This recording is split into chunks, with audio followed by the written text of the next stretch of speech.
And today, as a matter of fact, we're playing Car Dealer Simulator. I actually have many hours in the game already, but I'm freshing... That's not quite right. Starting fresh with this new truck, and when I played it before...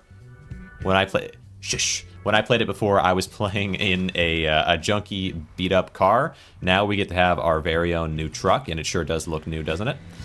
And we'll be taking this on our way to the shop. Now, a big part of the reason that I'm restarting we'll get into very soon. First, I want to say, though, I'm going to be looking for a very fancy car over the course of this stream. I want each thumbnail for the following video to be using a car. It will look... Doesn't matter if it looks beat up, whatever. I want it to be the nicest car that I possibly can find at that time. Progressively, we'll get nicer and cooler and more interesting cars. To start with, though, we have this beautiful truck right here. You took way too long. Good thing you're here. True. I had to step out and take care of something, but I've got your first job. I found an amazing deal. The client's already on board, so everything's set. All right. See that towing trailer in the yard? Grab it and go pick up that piece of mechanical beauty. I sure see it. It's a chunk of junk. But if you fix it right, we'll pull some cash out of it. You better believe I can. Get moving. You better believe I can, little Sam.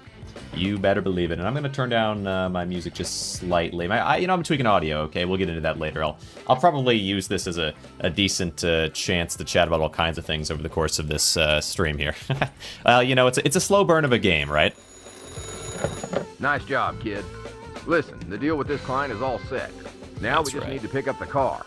But before you head out, drive over to the station and fuel up your ride. If you get stuck in the middle of nowhere, you won't be much use to anyone. Pardon. We're headed to the gas station. Headed to start getting some things at the gas station. But, yeah, so it's kind of a slow burn of a game. In the past, I've streamed it a little bit, but, again, this is a fresh start, a fresh save. But when I've streamed it in the past, I went 6 hours, I went 10 hours. That seems a little bit, you know, kind of hard to... a little bit hard to stomach, so I'm going to lower it down to 3 hours a stream and really look for a fancy, nice car each time. Refueling the gas station. Okay. I've done this a few times, I'll admit. There are some things that I haven't done that I'm excited about. One of them being having this nice car, truck. I mean, you know, it doesn't look so nice, but it's a lot better than the thing I had before. Another one being that I've never used the scanner in this game, which is a major component. It simply did not exist in my in my playthrough, so we'll get a good look at that as well. We're attaching this to the trailer, fueling up. Hold on. No, it does seem like it is. There we go. A little better for audio. It just seems like the music's a bit loud. But all right, here we go. Turn this on, pump some fuel. Very nice. Finish and pay. That's not a whole lot of gallons at all. I guess we start with a pretty fueled up truck, though, to be fair. All right, and then put this back just in case I wanted to go all over the game, but didn't know how to use the gas pump just yet. Pick up the car from the customer. Okay, excuse me. And here we go. So yeah, I have that kind of as a plan. I figure I'll talk about all kinds of things as we go along, you know. I'll try to keep to the game mostly at the beginning, but it might stretch out to some other things, especially because I do have collaboration type stuff planned with people. I played Lethal Company recently, Repo, you know, these sorts of things, so I'll probably get into some of that. Ooh, towing using a tow dolly. Press X to extend ramps. Yep, I know these things. I love that when you get out of the car, it immediately stops. Just immediately stops. So like you can pop out the ramps there, go into here, grab our car. This actually was the car I started with before and used for all my towing. Pull this forward and wow, yep. Classic this car's lack of turning. Pop us onto this, pop into here, and bring us to the yard. No, having played some of this game, I'll say I really do quite like it. I mean, there's some things, again, that I'll see that are a little different from my playthrough, but I know that I like this game already because having played other simulators, there's really, like, the driving is really pretty smooth in this. The surrounding kind of areas, the playthrough, it feels very smooth. A lot of simulators struggle, mostly, with just there not being very clear instructions, directions, not really knowing where to go, what to do, but I think this one does a pretty great job of that. All right. Now let's move in. Let's move in carefully, navigate, and pop ourselves over here. It is going to be a little bit of an adjustment to be back at the start because, well, listen, don't worry about the mechanics, need some work. But make sure you clean it up with the pressure washer and snap a few good pics. Remember, if it's gonna sell, it needs to shine. That's right. You got that right, little Sam. All right. A name more more well-known even than Phone Guy, perhaps. Maybe one day. Car washing. Park the car in the washing zone. Pick up the tool by pressing E, left mouse button to apply fluid. You better believe I know how to do all these things. Boom. Boom. In fact, I even know that I can use a tool menu to swap between them. At first, I would just go back to the pump every time. Just back and forth to the pump every time. And, if I'd like, I can go from a pretty far distance here. Cover the car real fast. Real lightning fast. Boom. Already basically done. There we are. I also love, because I think when I first played before the game came out, it wouldn't auto-complete. It would just, like, you'd have to get every little corner and spot. Now the auto-completion, it's so convenient. So very convenient. Rinse off the foam, like you never seen before. Alright, not bad at all. Okay. I would hold on to this car, but, you know, I've spent a long enough time with this car. Wow, actually, you know, this might be a different vehicle. It looks a lot like the starter one that I had in my other save, but it's actually a lot brighter. The other one was kind of a gray, I think. Objective complete. Move the car. Do I want to stop in here? I guess it just wants me to go ahead and sell it. I guess there's no rust on it anyway. Sometimes that happens. Photo mode. Pull up the tablet, press T. WASD keys, left mouse button for photos, good offers. Include proper photos, the buyer can see the car's condition. Which really just means getting all the 7 points, right? All 7 points, all ends of the car. Scoot it just past, and then back up. Alright. Inverted controls while backing up is something to remember, something to keep in mind. And the other side. I've been paying attention to the hot fixes in the game so far, because it is, again, it's like within the last week this game released. And one of them is that sprint speed is slower. It feels pretty good, actually. The sprint speed doesn't feel super slow, but I do remember that if you sprinted kind of at a diagonal and jumped, you could go pretty fast, Seems like it's not quite as fast now. Put up an ad. I can live with that, though. Needs more driving. Online car marketplace, selling a car. To post an ad, first park the car in designated area. Yep. We go into here, we go into here, we go into here, and we post our pictures. Boom, boom. 2 photos of the car. Condition, excellent. Visual condition, because I didn't have to do any work to the outside. It was already pre-scrubbed and then washed it. Technical condition is 60%, which is actually not bad at all. Let's go over. We're going to negotiate. We're going to go over. We're going to say, let's say 4,500. We're still in the green there. Should sell somewhat quick. Don't have to get every last penny and dime. Opening / closing a company. Turn the sign, yep, on the door from closed. Pardon me, but maybe I have to do it while the door is closed, to be fair. From closed to open. Very nice. All right, and we sell the car. Might take them a second to come in and buy it, but I don't have any money, so I can't really do much with that time anyway, except, pop. Let go of the tow here, and while we're waiting on somebody to come in and get the car, I'm going to try washing this thing. Because it looks a sight. I might not actually put this one in the thumbnail. I might keep it as it is, because I really like the way the door looks there. But for following ones, I'm considering maybe doing like a pre-clean car and a post-clean car. We'll see. All right. And we just go ahead and cover you in foam. What a beauty. Yeah, see, no one's here to buy the car yet anyway. I might as well be doing this. I even could have put it at a higher price if I wanted extra time, but I might not need it. We'll see. Okay, there definitely... Ooh, stand on the back here, yeah. Definitely is a lot going on in the back of this truck. A lot of space to apply foam. There we go. Switch to water. Someday we'll have polish, but for now, simply water. But yeah, I guess I'll go on a little bit about Repo and Lethal Company stuff. I played Lethal Company really recently with a whole set of other people, and it was a blast. I streamed that. I don't think the stream's going to do well because I'm trying not to focus too much with, I guess, collaborative streams on the, getting a ton of viewers and so on type of thing. I'm really trying to focus on just working on, my timing, my humor, my whatever, working on the quality of it. And so I just titled it, We're Playing Lethal Company, something like that. Yeah, we're playing Lethal Company. And went with a really wacky kind of thumbnail, but, still, of course, people looked at it, some people. Negotiations, 3 attempts to negotiate the car price. And actually, like, I think I might turn it into some shorts just because there's some moments in there that are really funny. But yeah, I'm focusing on mostly editing and timing and these sorts of things. Oh, look how much nicer that looks now. Look at this car. A little rusty. More than a little rusty, but still, real fancy. And bump. Look at that parking job. Madame, hi, I'm curious about your offer. The price listed is 45. I want to go for 35. Let's try 40. Let's try 43. Let's go 43. Bonk. 36, and I'll go 42. 37, I'll go 41. Oh, hell no. Can't go 41. Jeez, yeah, you're a little bit stickler, but I guess considering how low this price is overall, that is a bit of a jump. Just take it. Take it for 37. Well, kid, you really nailed it today. Did you see that reputation boost after the sale? Nice. Keep it up. The higher your reputation, the thicker your wallet. And that's what we're really playing for, right? Oh, yeah. Money. Everybody likes money. Your rest today.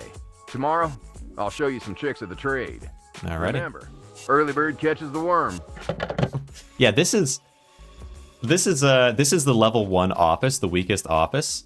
I get this couch. It has a basketball and some towels on it, or some something, maybe drapes. Hey, kid, well rested? You know, I was thinking. And a brick. Since you're doing such a great job boosting our reputation in town. But altogether, not so bad. Time to work on our image a bit too. Did you see that old sign above the entrance? Exactly. It could use a little upgrade. Something fresh to catch the eye. All right. Sounds good to me. Sounds just fine to me, as a matter of fact. Car dealer. Okay. Car dealer. Well, I know what to do with this one because I've done this before a little bit. I think car dealer is an okay set of words, to be honest, but the color scheme is not. Background color. Make it pop. Make it pop with some red. Extrude color, bevel color. You know, maybe I try to mess with this, extrude a little bit differently. What if I did, like, actually had an outline? The way that I did it before is if you go all the way to the negative and you have some, what was it? Extrude is all the way to the negative. Hold on, can I look at like an angle like this. So extrude goes like this. Oh yeah, no, extrude all the way out. And then bevel size, that goes into the negative. You get this really weird effect. So it's supposed to look like this, even at 0. But I think it lets you just kind of like pop even further through. And now you have this pure white lining. It's kind of nice. Bevel segments? I don't know about all that.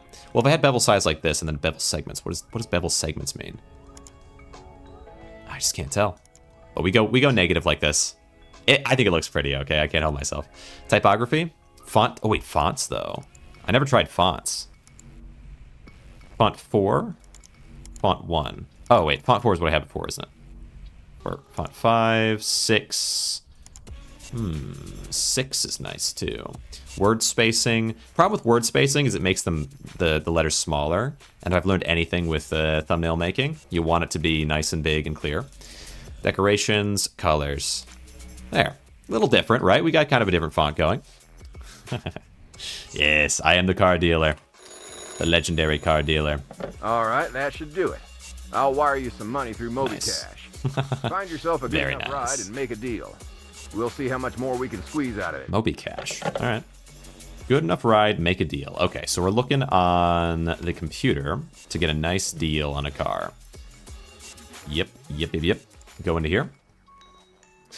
NGD Pulse, 6,000. I think we only have 4,000 something, so we'll go for 4,000 something. That seems good. Apex Motors, this looks like the car I just sold.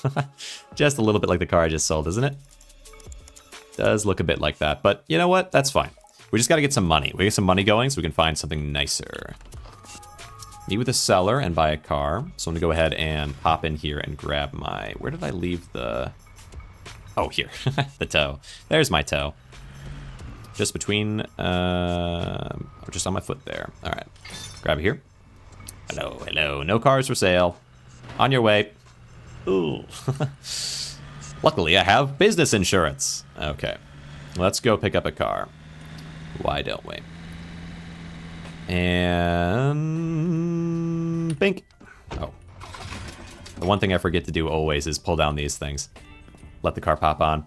Hello. As it was written in the ad, 4,300. How about... And I feel like, yeah, I'm gonna have to keep it a little bit a little bit closer in here than I'm used to. But we'll do 30, let's say like 37 maybe. 3,700. Offer. 39. Okay, let's do 3,750.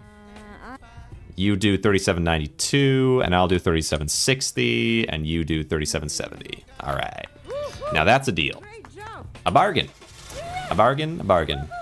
Right from the bargain bin. Thank you very much. Oh, turn it around. Pop. Onto here, and we drive. And okay. Ooh. I swear he walked right in front of me. Meet with the seller and buy a car. Bring the car back to the yard. I sure will. And anyway, so, yeah, so simulator games-wise, this one's definitely up there, but I haven't played enough. Maybe I need to play some more. I got the advice to give a try to... Was it Power Wash Simulator, right? That's kind of the big one. I don't know if there's anything really bigger than that. Well, and there's also Schedule 1, right? I guess that's the other one. Move this on in. As long as the car is drivable, I don't need to tow it all the way this far, but... may as well. Now, is this literally the same car? Well, it's definitely got some rust on it, so I don't know if rust could accumulate quite so fast. Also, they could, in terms of the dirt, they could have just driven it through some mud, you know? Could be the same outside of the dust. But all right, throw some foam on there. Yeah, I was looking into mods for Lethal Company to start with. So yesterday, essentially with audio, lots of messing with audio yesterday. It's sort of odd, like looking for audio stuff, because usually I'm just worried about audio. Well, you know, for OBS, right? For video making or streaming solo. That's what I always do. So now that I'm doing stuff with other creators, now that I'm co-streaming, collaborating, it's a little more important to me to not just have good audio in OBS, but just all around. And right now I have plugins for OBS, but of course that's not going to work. Luckily, it kind of did in a way, though. So I got something called Voice Meter Banana, if you can believe it. The greatest of names. And that has, well, it's been tricky, but it's worked out. One of the problems I was running into while messing around with it is, okay, I plug in sort of my own microphone or digitally, whatever. I assign my microphone into this Voice Meter Banana thing. And that worked okay. And then I also assigned kind of an out so that I can hear my own microphone. And that all seemed like it was working well enough, but it was hard to get that to work within games. And then also Voice Meter had a ton of different, when you go into your, like you're going to Lethal Company, you go into some game, and you can select which mic you want to use. Usually they auto-select whichever one's your default mic. You only really have one mic, maybe in your headset or whatever. And that's what I'm used to as well, is like my microphone. And then, technically there's one on my camera and maybe one default in the monitor or something, some weird thing like that. But there's not too many options, and I just select my microphone. That's easy enough. But Voice Meter adds, I want to say it's 5 microphones and 5 speakers to that configuration, which makes it a bit more complicated. But I'm able to shut those down. You might think, okay, go into maybe device, if you're a little versed in it, you might go into device manager or something to shut those down. How's the client? I hope you're not whining too much. All right, let's take a look at that. Now this is an important thing. There's a scanner on the table. Scanner right here. And you'll know exactly I believe there was no... Yeah, actually, I went back and checked the video. Doesn't lie.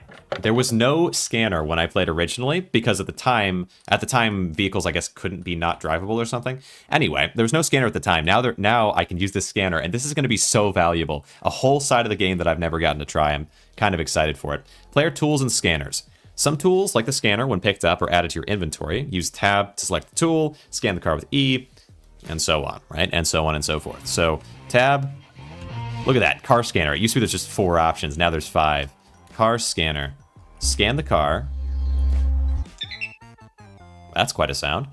Apex Motors, Vanguard, Sedan, 1982, 5 seats. Oh yeah, middle seat in the back, sure. Gasoline, right. Greetings, welcome Ivan, welcome. Brake disc left front, left rear front. So we can kind of see all the conditions here. Why another go? So, well, one big part of it, like I just mentioned here, is that the scanner, I didn't have access to the scanner, which is kind of a cool component to the game. Another thing is, like, the starting car was different. I figured there might be other differences across it. There's a lot of updates constantly coming out. So I thought, okay, I'm working with some weird weird mismatch, whatever, of a later aspect, like later part of the game, a save that I'm using that came before so many things got added, and so I might be missing all kinds of stuff. I don't know exactly what was missing before, but besides, like, I mean, the scanner's a big one though, and so reset at the start here, and get to see it from a from an updated new perspective. And also I think I had kind of a fun idea of we find one car. Oh, hello. Worth checking the exhaust on cars. Holy ones sputter, and the profit will disappear faster than you think. Right. Grab some repair tape, patch that thing up, and the car will run like new. Okay. Us, we'll save a few bucks. Right, instead of having to buy a new one. This is all about. Sure. So, anyway, where was I with that? So the scanner and so on, getting to see it from a new perspective. I also had kind of a fun idea of getting, and I'm gonna, while I talk about this, although I know he's sort of telling me, oh, go get some tape or something, but I feel like I should do this sandpaper stuff. Maybe I should follow directions though. If I don't follow directions, what if something else goes wrong? No. Let's just follow some directions. I'm gonna grab my vehicle there and go buy some tape. But I had this idea of finding a new vehicle every stream, like doing let's say 3-hour streams, and finding a new vehicle every stream to use as a thumbnail and to kind of like, we're kind of looking for something nice. What do we think looks the coolest today, kind of deal. Tau Dolly mount. Okay. Toe Dolly. That's total. I said like all but one of those words wrong. Toe Dolly mount. All right. I do know how to do that. All right. Thank you very much, game though. Gosh dang it, these people. I swear it's their fault. All right. Anyway, yeah. So to kind of be on the lookout for a vehicle like that, and I'm enjoying the game quite a lot. So I think seeing it with the scanner as it was intended.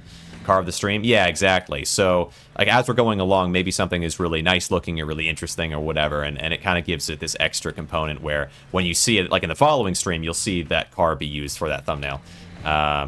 Okay, in we go. Okay, and so I thought, maybe 3-hour streams. We did a 6-hour stream. We do a 10-hour stream, right? So let's do 3-hour streams going forward. So it's it's not so long that it's like. It's definitely a lot to consume, but it's also not so short because this is definitely a slow burner of a game, and so I wanna keep the feeling of okay, we're kind of rolling along. So I think 1 hour, right? Like I feel like that would be cutting it pretty short for a game like this. Brake disc, rear shock absorber, and I want to play the game. I would also feel personally like barely got into it. We're looking for tape, right? Car parts. Sealing tape. Okay. Car parts, components. Here we go. Exhaust repair. Yes, thank you. Inventory. Yeah, and this was also different. Like, I didn't get any of this when I first played either. Bought and stores are removed from cars. Go to your inventory. Press I to open it. Your company also has a warehouse. Right. Oh, this makes sense. I mean, I'm aware of it because I played further into the game, but it's all through just finding it instead of the very nice tutorial I'm getting right now. Maybe I'll buy a couple extra, right? Why not? 10 hours is quite a lot. Yeah, that one was kind of a crazy stream. I personally, like a while back, maybe 6 or 7 hours would have been super exhausting. Now I feel like in general for streaming, I can go 6 hours and not, it's not really a big deal. It's just another Tuesday, as they say. But definitely once you reach like 8-9 hours, that's when you start to get kind of loopy. And I want to say 10 to 14 hours is when the next day you're like. You're feeling it for sure. All right, sealing tape, find repair and exhaust, but that's changed over time. Like it comes from experience or I don't know, being accustomed to different amounts of time to streaming. Mechanical repairs. Park the car in the repair zone. Interact with the car's hood by pressing E. Use right mouse button to rotate the camera. Yeah. I can do these things. Focus mode by clicking left mouse button on the part. Yep. Right mouse button to go back. I wonder if screws are still kind of like phase through different parts, or they like if you can still pull one part off even though it's screwed to another part as before. Wait, what's this say? Once a leak is found, find a leak. Oh, that's what this is for. Spray tool. Left mouse button to move the cursor on the exhaust. Oh, I was wondering what this was for because I'm like, am I like spray painting the inside? Like, do I just want to see fancy cool inside here, or what is this for? But that makes sense. Unscrew a part. Select assembly mode. All right, sure. Yeah. I don't think I ever took off wheels in this. All right, let's go to the front. Repair. So we know some part of this is needing tape. Right here. Okay. There. Anything else? Right, some here. Can I look? Okay, then can I do radio menu? Or, okay, yeah. Okay, wait, spray, assemble, disassemble. But how do I get, how do I use tape? Spray. Wait, did it tell me before? Radio menu. Assemble. Oh, yeah. Okay, cool. Nice. Okay, it just lets you click. Okay, sure. Let's just click over it. It ain't permanent. We could fix those parts, but we'd have to drop some cash on a workshop. Well, we do what we can with what we got. Gotcha. Sitting in front of a computer for 8 hours or more straight doesn't sound good. There's a junkyard just outside Winston Spring. If you find some time... Yep. Maybe you'll find something worthwhile there. I'm hoping that the thing that is there is better now than it used to be, because I know it's there, and I don't love it. Kid, that car might be clean, but the rust ruins the whole impression. Now, I wouldn't be as successful if I didn't know how to deal with it. Head back to the workshop. You'll find everything you need to get rid of that rusted beast. Oh, yeah. And look for a flashlight on the table. Oh. It might come in handy. That wasn't there either. Okay, yeah, there's all kinds of things that I that I get to have now that I never would have dreamed of before. Can I... Okay, can't use... I need the workshop upgraded to be able to even spray those things, sure. All right, back it up. And get the flashlight this time as well. Look at that. I mean, I agree with you in general. Like, I think plenty of people do it, but probably finding some way to stand up or incorporate something into the stream would make some sense. Wandering some kind of something. Park the car in the repair zone, pick the tool. Yeah, I know these things. X button is scanner to help. Yep. Tab key. Just trying to make sure I don't miss something because this is new and could be helpful. Rust from this, rust with metal, sandpaper, sure. Putty, sand, paint. Okay. I know these things. Tab. Oh, look how many things there are now, though. Okay. Here we go. Some sick music going. Very nice. Push-ups break or something? Sure, yeah. Well, I think, I think in terms of exercise, like, you can definitely be all right just, like, generally, I'll do an exercise thing kind of before stream most of the time. Like, after stream, I'm usually a bit too tired. But yeah, something for sure. I actually did some exercise, like exercise streams once upon a time, but I don't. They're a little awkward, a little bit hard to kind of fit in, find a good spot for. I think, yeah, but like people do push-ups or something like that. I think that's a lot more reasonable than like a full circuit or whatever, right? Okay, here we go, and up. But yeah, I mean, even just standing up is for sure a thing, or looking actually. That's a big thing. Is like. If you don't look at something or look away or whatever, and with Megaloot that was an issue. Was like because before Megaloot I don't think I usually streamed for as long, and then Megaloot happened and it was like I'm just like staring at this at these 4 different combinations of items to choose from to pick for 8 hours straight or whatever, and it's like okay that and I'm constantly refreshing, so I'm having to actually focus and like okay what's this, and I'm doing it quickly because I want to stay entertaining. Like yeah that was definitely a trial for my eye. Not easy. I had like dry eye and stuff going on after that, so for sure you got to be kind of careful with health stuff when it comes to streaming, depending on how you go about it, right? Of course, but I feel like over time I'm getting more of an understanding of some of these things. It's a bit easier to know what to look for, what to am I crouch sprinting? Sure, that's a talent. Get this guy somewhere, for sure. Olympics or something. Okay, and then I can hit X if I want to see with this. I definitely hitting X once in a while, like if you really can't find stuff, makes sense. But I like to play without it for the most part, until it's like at a point where I'm like, okay, we're just rocking and rolling. I got to get this thing done, like I was the other time. I was like moving by the end of the 10-hour stream. I was moving, but didn't mean to do that. Okay, get an even patch of sanding. Yeah, this is the thing with like before you've upgraded anything, you got to be careful with sanding because if you move too fast, it creates this like weird edges that stay even after you've sanded. All right, and what else? Okay, now we hit X. We can see it's above there, right? Yeah, I parked a bit too close to the toolbox, just a bit. Okay. Anything else? A little bit here, a little bit down there. Oh gosh, I'm wedged. Okay. What else? Oh wow. Okay. Feels like okay. Well, there's some on the door. Yeah, I guess there is a lot on this one. Lot to sand. Okay. There we go. Nice.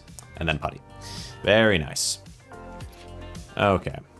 But yeah, I did Lethal Company on Friday. Had a lot of fun with that. Might edit it down into a short or two at least, and then maybe even edit into a whole thing, because it was fun. I think types of jokes though, I'm kind of learning or trying to sort out, like, so I think there's like, okay, jokes at your own expense are probably generally pretty safe and funny.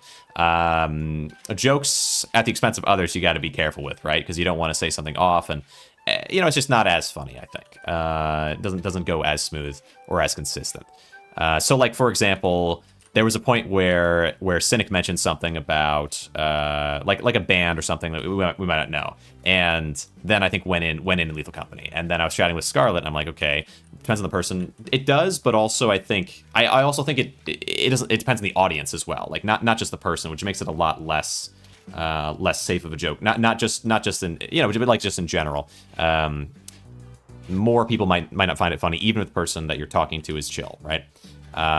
So like an entertainment perspective, but also, yeah, like if you're at a family gathering or something, you got to be, it's maybe a little bit less important, as long as you're just not being completely inconsiderate. But anyway, yeah. So like Cynic was going into somewhere, and I made a joke about like an age-related joke where he's saying like, you probably don't know this thing, but like, and then references something that of course I don't know, and Scarlett doesn't know either. And so I say something about before my time, and it makes some type of joke, right? I forget exactly what I said, and even after I said it, I was like, maybe not that style of joke, because I'm not experienced enough with making different jokes to be sure about it. Whether it's even funny, right? And then Scarlett says something about me being like, oh, aren't you like 10 years older than me? And I'm like, gosh dang it, because I'm not. I'm like 3 years older. It's like, okay, that's not, gosh dang it. But to be fair, you deal them, you earn them. Anyway, so let's see. So like that's one thing, and also, okay, so like learning jokes, learning humor, learning what makes sense to say, because I'm like, I think up jokes a lot, but then I'm like, is this like in the shower or something? I'll just be, or like I'll wake up and something reminds me of something, and then I'll think of a joke, and sometimes I'll write it down and sometimes I won't. Just depends on if I remember to or not, because I think it's like a good practice for trying to sort that sort of thing out. Anyway, so like that's one thing. Another thing was Cynic. We were all getting set up at the beginning of one of like somewhere within Lethal Company, like within the first hour or so. And Cynic was like, because I'm the captain, because I'm hosting the server, and then also like I'm in the game. You're like literally the captain if you're hosting. And so Cynic was like, okay, Captain, give a speech. We're all waiting. And so they all kind of gathered around for me to give a speech, which I've never done in my life, by the way, except for one time. It went about as, like, the other time went worse. So, you know those things where, like, you think back on something and you're like, this keeps me up at night type of deal? It went so bad. But, so this is my one experience is an absolute nightmare. I'll tell that story in a minute. But anyway, so they all gather around, and now it's my turn to tell a speech. And so I have one thing that I heard somewhat recently somewhere, and then I just try to vaguely kind of imitate. And then so like I started off with like just making kind of a throwaway of like pure capitalism. Okay, we're in there to make money. We're gonna do just that. We're gonna make a mad amount, right? Something like that. And then I'm like, okay, I gotta kind of have some bring us all together thing. And there was something that I heard at some point about like paint a canvas, or like individuals or something like that, like everyone coming together to become this thing. And so I kind of go with that. I kind of go with that. I said something along the lines of we're each individuals. Okay, we all have our own strengths, our own talents. Like colors in a palette, right? And together we'll make a beautiful canvas, right? Something like that.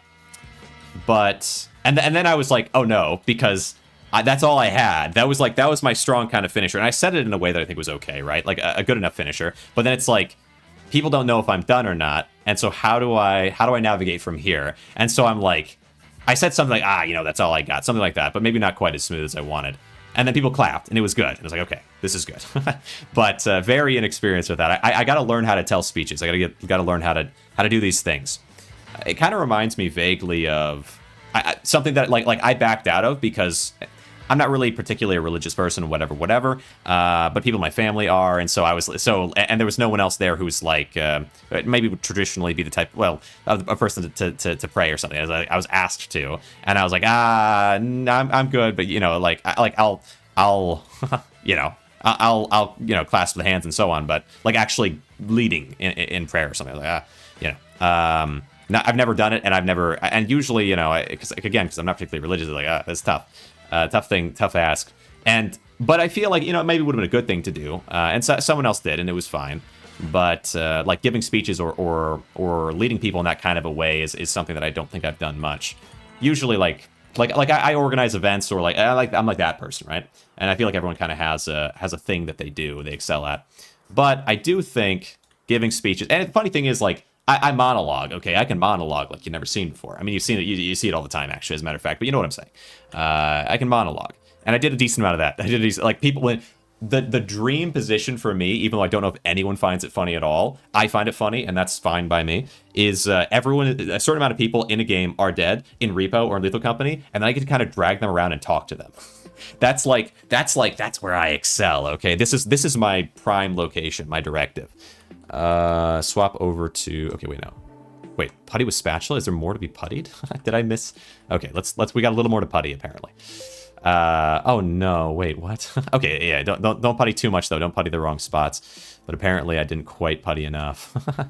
Oopsies. All right. A little bit more over here. I'm opinion writing down jokes doesn't really help if there's a no, it's not that, actually. It's so the reason that it's useful for me so far, okay, it helps a great deal. Whether or not you agree, it's helped me, okay. So it helps me a great deal. I don't know if it helps everybody, but it helps me a great deal because it's not about it's about like existing and being aware of your thoughts. So like the joke itself, basically useless. I've practiced jokes, said jokes, whatever. That itself, that practice is almost useless. Although sometimes in the right situation, I'll notice that like it comes to my head and I can just kind of say it. But it's very rare. Like usually with writing down jokes, that's not the point. The point is, let's see, X. Okay. The point is that I can later on, like in the moment, someone says something and where normally before I'm not really aware, I'm not looking for it. Now I'm looking for it and I find it because I'm used to doing that. And then writing it down is like an extra part of the process too. So you write it down to refine it, to refine the practice of like to make myself more used to remembering to do that. So like maybe at some point you're just existing and a joke comes in your head or something happens and you think something funny, you're like, oh, that's clever. And then it just goes away. And that's all there was to it. And so your mind is like, it's learned that this is like a very low priority thing to do. Like this is, all you really did there was just like that was all it was for, right? Like if you think about it like a muscle, right? Like your brain is a muscle. And so part of your brain being a muscle is like, okay, using it for some type of a purpose. And so you're kind of honing it or training it. Like this is the purpose that you have. Kind of like, and I don't know how, any of this stuff is just like loose understanding of how things work. Like I could be wrong about some element of that, but it does seem like it works regardless of the why. But like with running, for example, when I was younger, I was in cross country, and like running was a big part of my existence. And there were multiple, it's like mind and body, right? But it actually like it's real. It's not like because there's people can say like, oh, you can overcome something mentally like just on its own, but your body has to be able to do it. There's the other side to it though. It's not just that one end of like, okay, mentally, like there's like mental blocks. Instead of thinking of it like you are mentally overcoming your inability to do something, because that's not really true. It's more, in my mind anyway, it's more like you can do it, your mind is like, I shouldn't be able to do this thing. So like there was a point, for example, there's a lot of points for a lot of people with running where you're running and you get to a point where it's like you hear that your time is this time, like you ran your first mile in this amount of time. If no one told you that, you'd be fine. But you hear that, and then there's like this weird response internally where you're like, no, that can't be right, and it's like doubt or something. Like even stress, right? Like stress is a hormone, comes in and suddenly it's like, oh, like I ran too fast, that doesn't make sense. You're just like, your mind doesn't compute. In a weird flip way of that, like adrenaline, for example, which you shouldn't generally have. You shouldn't generally have adrenaline while like running, even in a race, but you can. That sort of thing coming in is just like, it's mental, which it's not like your mind is somehow like a cheat code or something, exactly, but it does kind of feel like it at that point. What am I actually scrubbing off here? Doesn't there have to be something to scrub off? Okay. Slay the Spire has co-op with friends co-op, playing modded Slay the Spire. Oh, that's cool. That is quite cool. Anyway, I'm kind of rambling about different things with running and whatever, but all to relate to, like, I do think writing things down, I do think, like, normalizing something, being used to doing something has a big effect on, well, your ability to do it again. Ooh, up here. Give me this. I think is that it? No, there's, like, a little bit more somewhere hiding from me. Gosh dang car. In between these. It's a struggle. It's a struggle. Ooh, wait. Along the edge there. Come on. Along edges. There's just a tiny bit left. I think it's because I did this part early, so it's requiring me to get way closer to fully done than it normally would. All right, finishing sandpaper. X. Down here. Okay. It's like a sliver. It's a sliver. Come on. Yeah, it's something to do with that. Hopefully some of that made sense. But anyway, it's been working pretty well. In remembering, and not just remembering, I guess coming up with jokes or just sort of things to say in the moment. Because it's not all jokes, right? Like, jokes are a part of it, but it's also like, let's say someone else, let's say somebody else is, I guess, telling a joke, or like playing into something, right? Recognizing what someone else is saying or where they're going with things probably is also a part of it. Anyway, yeah, so that's been a big thing, is like with Lethal Company, it all felt like it went pretty well, but I do, how does the mod work? I do also think, oh, come on, where, I'm at a standstill. I can't get this car sanded. Wait, what if I, something I could do here maybe, is I could sand here, and then apply putty. Would this work? Just to, like, complete some type of something? X. Dang it. You know it's somewhere here. I know it is. Every little edge of every little thing. Usually, yeah, again, usually doesn't require all of this. It's just because I pre-did something. I didn't realize the putty wasn't completely done. So even, like, these little spots between the door, I guess it must be thinking or something. Maybe if I go across them a bunch, though, I can actually get them. Because it feels like I don't need almost anything. As far as 1,300 mods. Just that mods that add multiplayer single-player games are more often than not poorly optimized or have some other problems. The game isn't made for this. Yeah, I would imagine in a game where it's like, it's not even a thought. Like if a game already has multiplayer and you're just extending it, there can still be problems, but it's not as common. So, but yeah, like, if it's not at all intended, that does seem surprising that they could manage that. Okay, I'm gonna see if I can... Maybe if I scoot this away from the edge a bit more, I can get to something that I'm not able to reach right now. Okay. Finishing sandpaper. X. Come on. Some type of edge. There's a little bit there. There's a decent amount in here. Is it just it's like between the doors? Find the putty. Sand the putty with finishing sandpaper. Or maybe it would be a better idea to just continue. The co-op. Yes, the co-op. Tris. Yes. Let's see. Or what if it could be behind, like, through the windows or something? And I just can't see it because it's in the windows? Oh, come on. Because sometimes edges like that can be super weird too. You can back out if there is one person in the game. It's good, you just have too many mods sometimes. Having too many mods sometimes. Interesting. Back out if there... That's cool. Huh. That's interesting.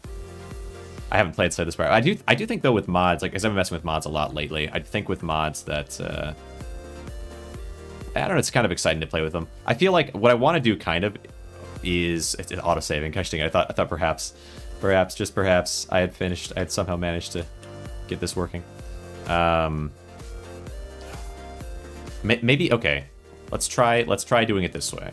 We're just gonna really get a big area patched so that maybe the net amount is enough.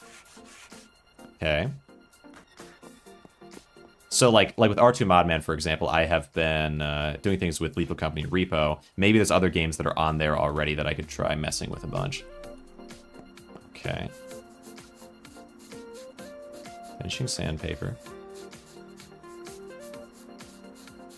Oh, come on. It's still at the same spot. I thought maybe if it was like a wide enough area, it would just give me the win.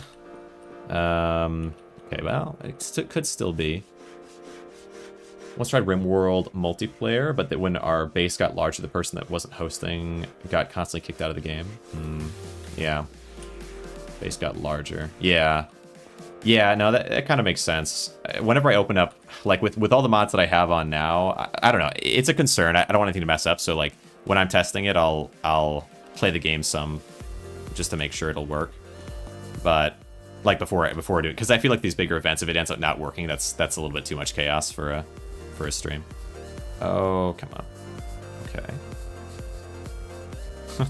it's one sliver away, but it might always be one sliver away, maybe.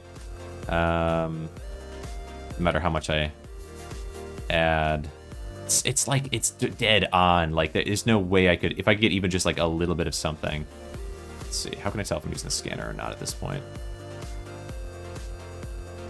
Come on, maybe in here. Okay. Keep trying between the doors. More stuff to update stresses the connection. Yeah.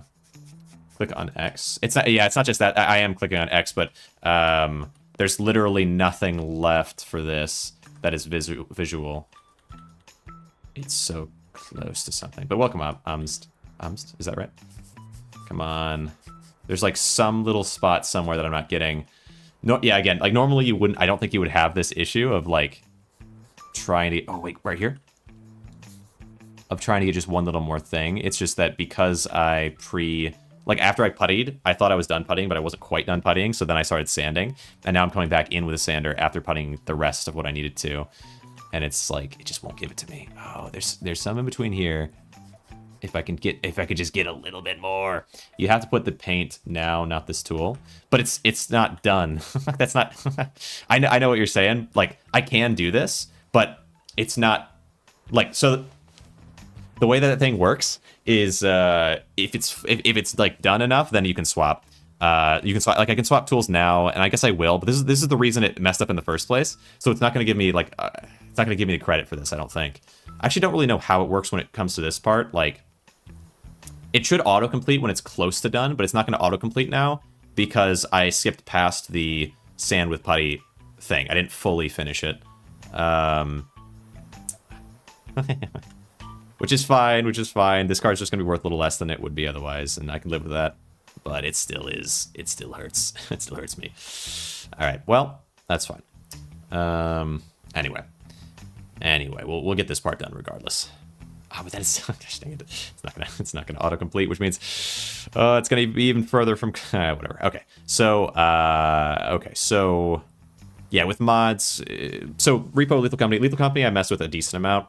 That was actually I was telling a story earlier about like audio stuff because I had Lethal Company mods installed, like a bunch more, and some of them were sound related. And so I went back into Lethal Company, and after going back into Lethal Company, my sound was gone, like, in the game, and then also my audio, like, I couldn't apply my mic. I was like, okay, it must be the mods, right? So I went, like, I was gonna go mod by mod, because it said, like, but then I looked it up, and it said just disable all the mods and start adding them back in. It's like, okay, I'll try that way. Disable all the mods, like, basically just, like, yeah, basically Little Company. My sound was still gone, and I'm like, oh, oh, this is bad. Because it might have to do with the sound stuff that I adjusted, right? But I could still hear stuff like YouTube videos. So I'm like, okay, it's not that I can't hear anything. If the game isn't recognizing somehow my microphone and all that. And I think the issue was that I had like so like I mentioned earlier, Voice Meter Banana adds in 5 different audio inputs and 5 different audio outputs, and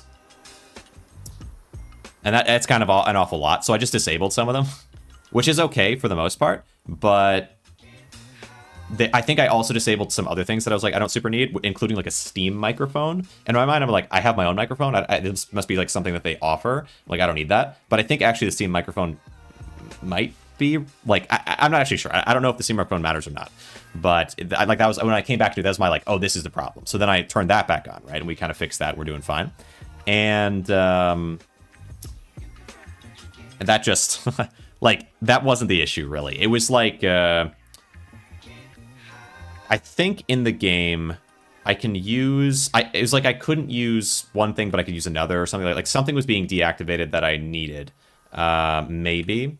But I'm looking with that for like a super long time. It ended up being like this weird combination of different things. Like I needed to run, I think it was, I was using through, it was Discord that was the problem, because I was testing my mic through Discord, and then within Lethal Company, if I think it was the input, something within Discord, like the voice meter input is used within Discord as the speaker, then Lethal Company won't recognize anything at all. Like it just fully is like, nope, this makes no sense. So I had to make sure that that wasn't what was being used. So it had to be instead my own audio that's like I'm hearing through, like within Discord, I guess my output had to be my speakers or my headphones. It couldn't be the voice meter headphones or whatever, their version, their output. So like, okay, that's random and stupid, but fine. And I fixed that up, and it works all right. Yeah, see, like it's not going to autocomplete this because I skipped one of the steps, but I didn't really skip one of the steps. It just didn't register that I completed it. Okay, well, it is what it is. It is what it is, because at least this will be mostly done. Wait, no, there's one more little bit of something to do. We need to do paint this part, this last little bit. Okay. 25, but they're crazy. Like Goku, some anime league, another gacha.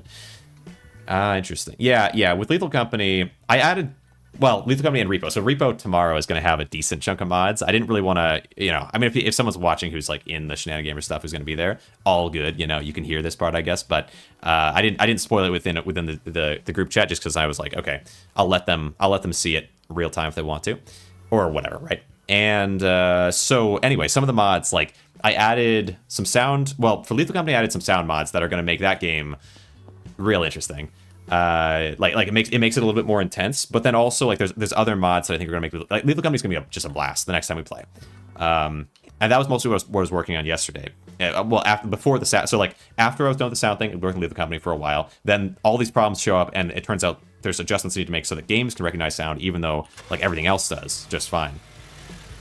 And like a Discord recognizes it fine or whatever, but that one doesn't. The games don't.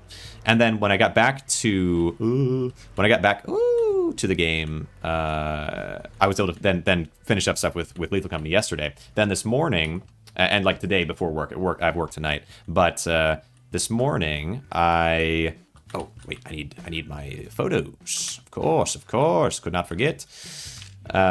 This morning I start messing with Repo mods, and that went way better because I don't have all these problems going on audio wise, of course. I should probably actually check and make sure audio is perfectly fine in Repo, but if it is in Lethal Company, it probably will be. But anyway, so I start messing with all these mods, and I added mostly worlds, or like areas, right? Like places. I feel like that's a big thing, is if you can go to a bunch of different moons or go to a bunch of different warehouses or whatever it is, that's probably the most interesting type of mod in my mind for these types of games, because like, well, you're spending a lot of your time in those places. I already had all the mods I had before, so like shared upgrades and things like that. Let's do 5,200. Why can't I post this? Oh, because I haven't. No, I have the photos. Why can't I post this? Still pending quests. Huh? 5,000 flat? Still pending quests? Please, dear God, no. Oh, please, no. Oh, no. Oh, no. Oh, no. This is bad. That's not good. Oh, no. Oh, God. Ooh. Game. You still have pending quests because I didn't technically complete this thing, and normally you don't have to. Normally you can just sell it in whatever condition it's in, but technically I have to complete every one of these quests on the side because it's like part of the early game, but the game is so interesting, so interestingly made, that it's requiring me to complete these things. But wait, hold on. Now that I pick this up, it's showing a lot more orange than it did before, so I might be fine. Oh, thank goodness. I don't know why it is, but it is. See how much orange there was there and how I went around the car like a million times and couldn't find any more? maybe it's because I cleaned up the other parts, so it's easier. Reload and autosave. We're fine, we're fine. Oh, that freaked me out, dude. Because, like, autosaves, it saves so often that the autosave might have overloaded the last one by now. Oh, thank goodness. Oh, that was a close one. Wait, but hold on. Now I hit X. Where exactly is all of this paint gonna have to go? We still might be in danger, you know. It's not nice so fast, but it might be, because there's very little to paint though. How am I gonna get this bar fully filled?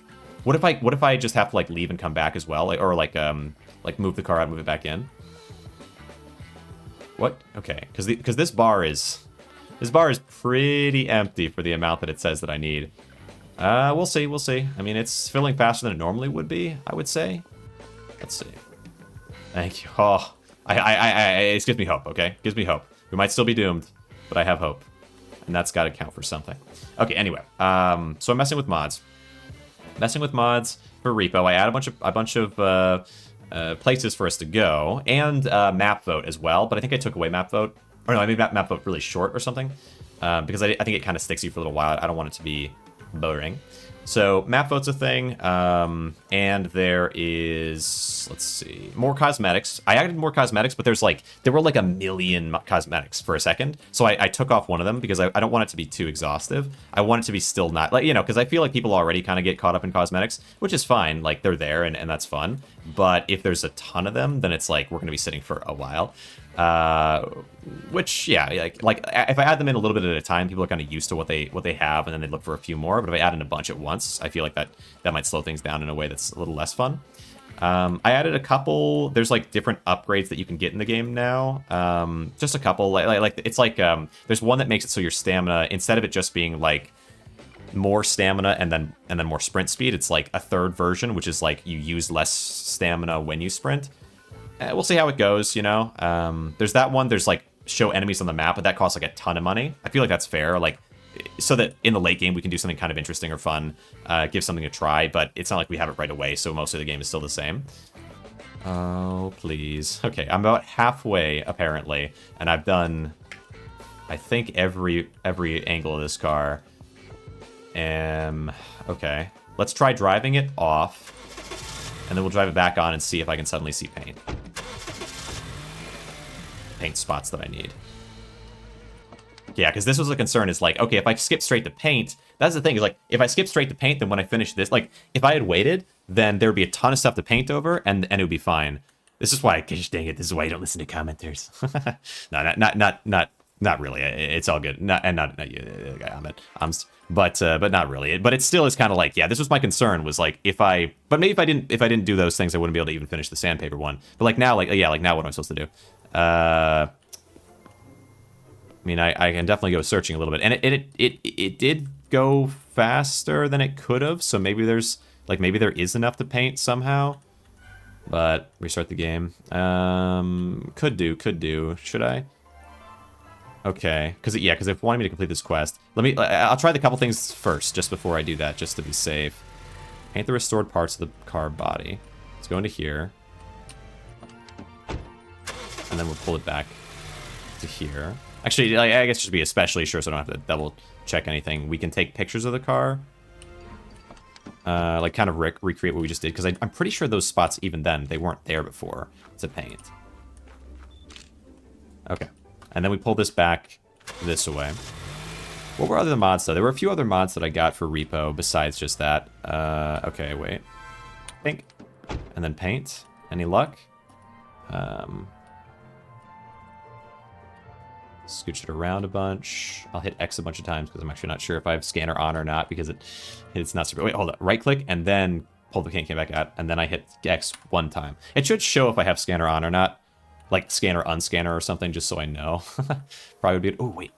Okay, there's a little something in there. Uh-huh. But there's really... Yeah. You know... I don't know if that would have been there before either, because I definitely would have gotten it, wouldn't I? So maybe... Oh, yeah, you know, there's something here. I think that's just a reflection on the bottom of that, but there's something there, too. Auto-saving, yeah, of course it is. Okay, then this part... Yeah, I do think it might be creating little bits and pieces, or maybe I just missed them before because I'm looking too close. Okay, let's see. If I go to load, what time is it right now? 47. Okay. So 46, 42. That was the one just now. Let's do 41.39. Because then as long as I can go back just to before where I am right now, that would work fine. Okay, let's see it. Let's see it.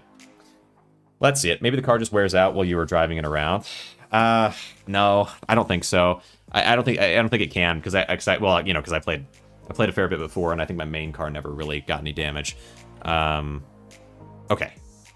Is this the very... Okay, good. Thank goodness. This is the very beginning of this car. A little bit to redo, but it's not a big deal. Oh, wait. This isn't the very beginning, but it's is it before I started going on to painting, or is it after? I think it's after I started painting. I think it is after I started painting. Dang it. Wait, but hold on. There's something I can do here, which is... putty with a finishing sander, and then paint. Which is that I can make it... I can do, like, whole spots that I can redo when I have the paint part, right? I think this might work. Like a whole big area. We'll see. Curious if this would solve it. I think it would, right? Because if I've got like all these spots to repaint over instead of just the little spots, then the total amount should be a higher amount. And if it's, maybe it only counts like once you get to the next part, but. Okay. Let's try that. That feels like a pretty good amount. We putty over this. Everything but painting. We're not going to paint at all. Because you got to be careful with that. Definitely got to be careful with that. Okay. Just making myself spots. We'll see. Okay. So that when I go on to paint, it should work. All right. Let's see. There were cosmetics and then... Oh, and then new enemies as well, right? Like, I think new enemies can be good. I think if you go too excessive, it might not be. So I didn't get, for example, oh, wait, Wait, did it restart the amount of sanding that I have to do? I mean, but it's definitely counting this towards the bar. That's funny. That's funny. Okay, all right. Yeah, some of the way this works is maybe not quite right, but normally it wouldn't matter because it's not a quest, usually. This is the only time when it's a quest. And of course, I managed to somehow even then have this issue, but... Okay, see, look, that does that. And then all I have to do is just paint this part, right? Maybe. Basically. Okay. Let's see. Oh yeah, this paint can. Not as good as the paint from Future Time, but still, we work with what we got. This might legitimately work. I might just be able to paint just this top and like this front and back part, and that's it. Crazy that like I needed to fully do all the sanding, and I literally just did the things that I made. Like I just made the scratches and then sanded over them. And then can I do it? It seems like I might be able to do it with this too, though. All right, hey, I appreciate. But yeah, so enemies. So like there's a few different enemies that I added in that I think are gonna be really interesting. Actually, there's one in particular that I'm really excited for Repo tomorrow. It's an enemy that basically just follows you forever. Instead of it, like, because like you know the one in Lethal Company, there's like the okay, carefully get the rest of this.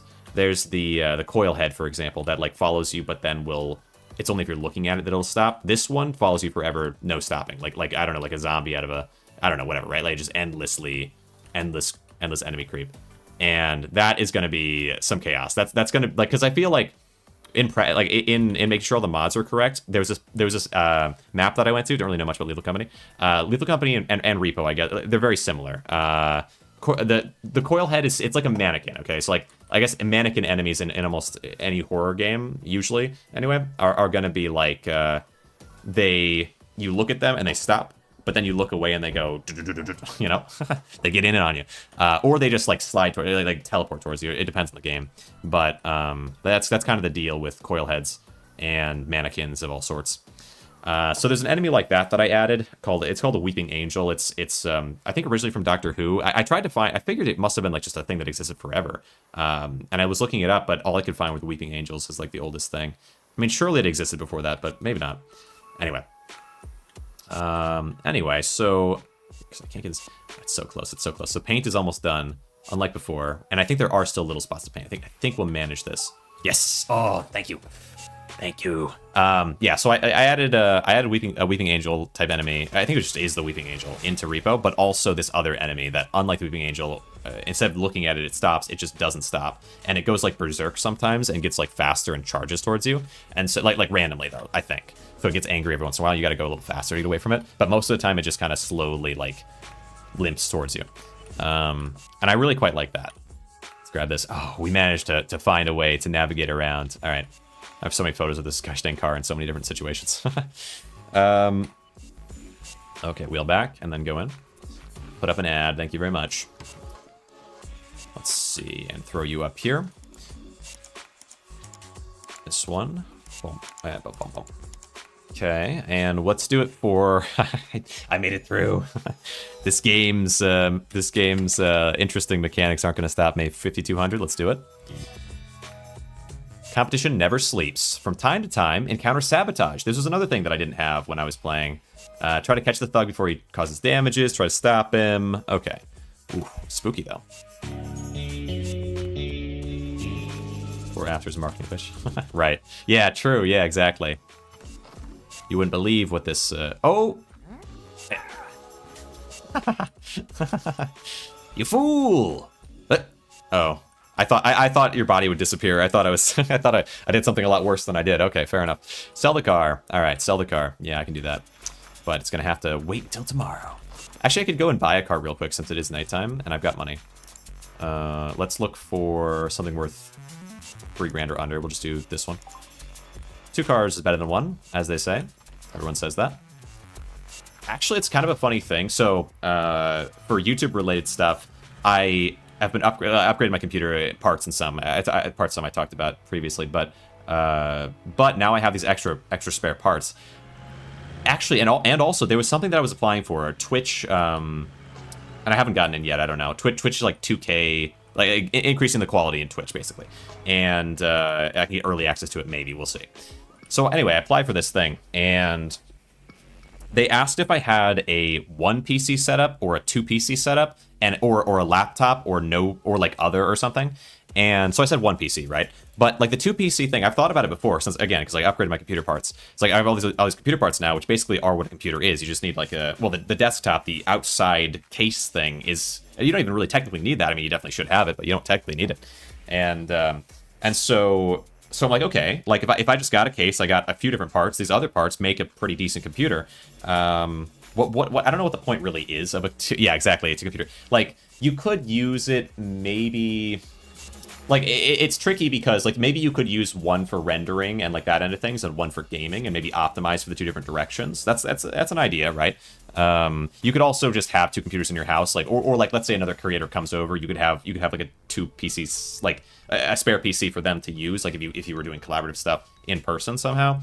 Some of these ideas that kind of make sense. I had this thought, for example, in repo, like I could have a second Steam account, and that account could have it could be like that second Steam account could be for a repo like second bot thing that I could carry around in my cart, right? Like for solo stuff or just to have around, and that also I could somehow make it so that talks like as chat. That was a thought I had at one point, because I don't know. I mean, I definitely like the idea of having an extra one for like for other people, I guess, for other creators. If I were to do that at some point, kind of makes sense. And that is like you have 2 PCs, but that's not really a 2 PC setup exactly. That's just having 2 different computers. Like a 2 PC setup would be somehow using the second PC to run or operate something separately entirely from your main one, which maybe would make sense. Let's see. Okay, wow, you really like that offer. You're just, I probably could have gone even lower. You just want to get rid of this thing. 1810, let's do 18, let's do 1810, that's fine. Let's say 1805, but no. 1810, let's do 1812, come on. Give me a better offer than 1820, I can't handle it. 1813, okay, $1 difference. You really are a stickler. Okay. Yeah, so like I've thought about some of like the ways maybe that you could use it, but I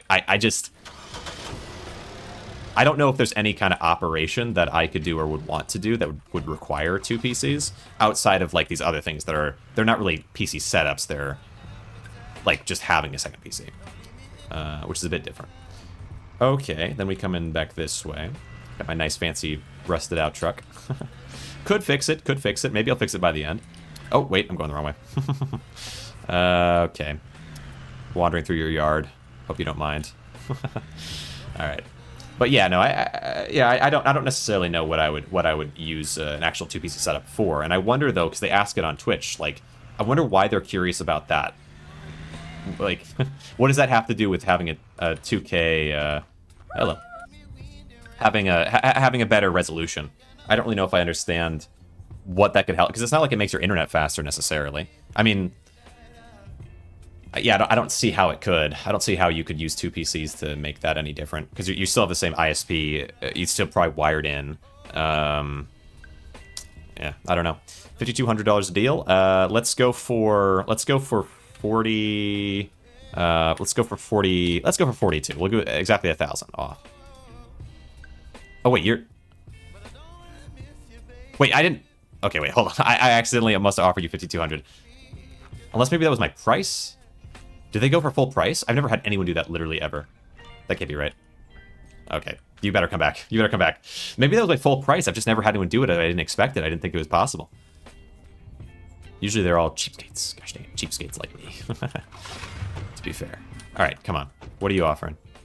Okay, that is what you did. Okay, it's literally just you'll accept for 52. Huh.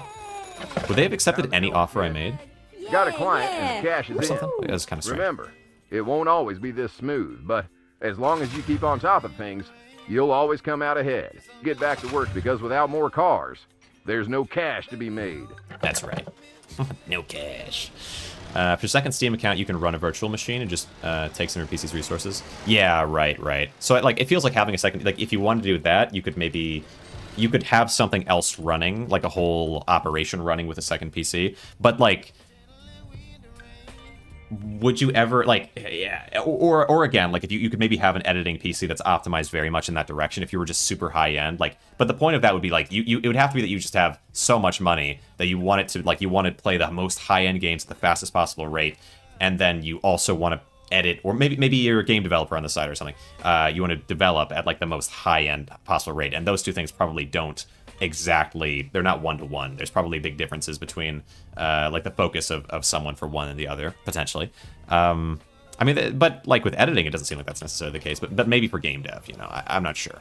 I'm not sure, but that wouldn't be a well, I guess you could do also a 2 PC setup into the same set of monitors, and then just be using the one for the one and the other for the other, like for like within DaVinci Resolve, for example, I can swap like whether I use a graphics card or I use my CPU. Like, you can do that. So maybe you could with 2 PCs. I hadn't thought about it, but yeah, maybe that is a thing. Okay, there we go. The foam is foamed. Oh, this is my flashlight, my car scanner. It's so weird to have these 2 extra things in here. I'm used to just having 2. I mean, I don't mind, but okay, let's sell this as well, and then maybe I can well, do I have time? Unread email? No, I think the email is just a random email. I don't think there's gonna be an offer. Because there are people that email you and are like, you have 4 minutes to accept this amazing offer, or it's going back to full price. So we'll see what that email is, but try to get this car done and sold quick. Potentially one PC can run a server for some game, and the other would be everything else. Yeah, maybe. Yeah, because it's like with games generally. Because I was asking Cynic and a few other people about this kind of idea. Well, I think you were around for it as well, and might have given advice. But I was asking about, like, for Wi-Fi. Excuse me. For Wi-Fi, what are the required, like how much is eaten up by one processor or another? Like, because I have 41 around 41, 41.5 or something. Like, it stays pretty steady on that megabytes per second upload speed. And I know there are people who have way faster. I have like really good download speed, but yeah, my upload speed is not. But it's also, I know it's people with way worse. So, and I definitely always had worse, but up until now, I would say. So anyway, I was kind of like asking some of these questions, and in general, it seems like running games and hosting servers is very little. Like, that's not an important enough thing. Or maybe it's just it's not going to put me over. Maybe that was all that it really was. Like, maybe it is a decent amount, but it's like, so like with what I have, it takes maybe 10 like to stream, if I'm streaming at 1080p, there was something about, oh no, if I let's see, the upload speed that you need is based on, it's not resolution that I'm thinking of, it's something else, isn't it?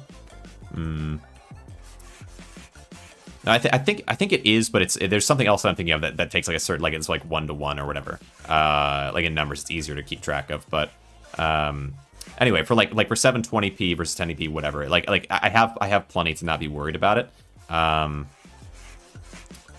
Let's see, get these ones around.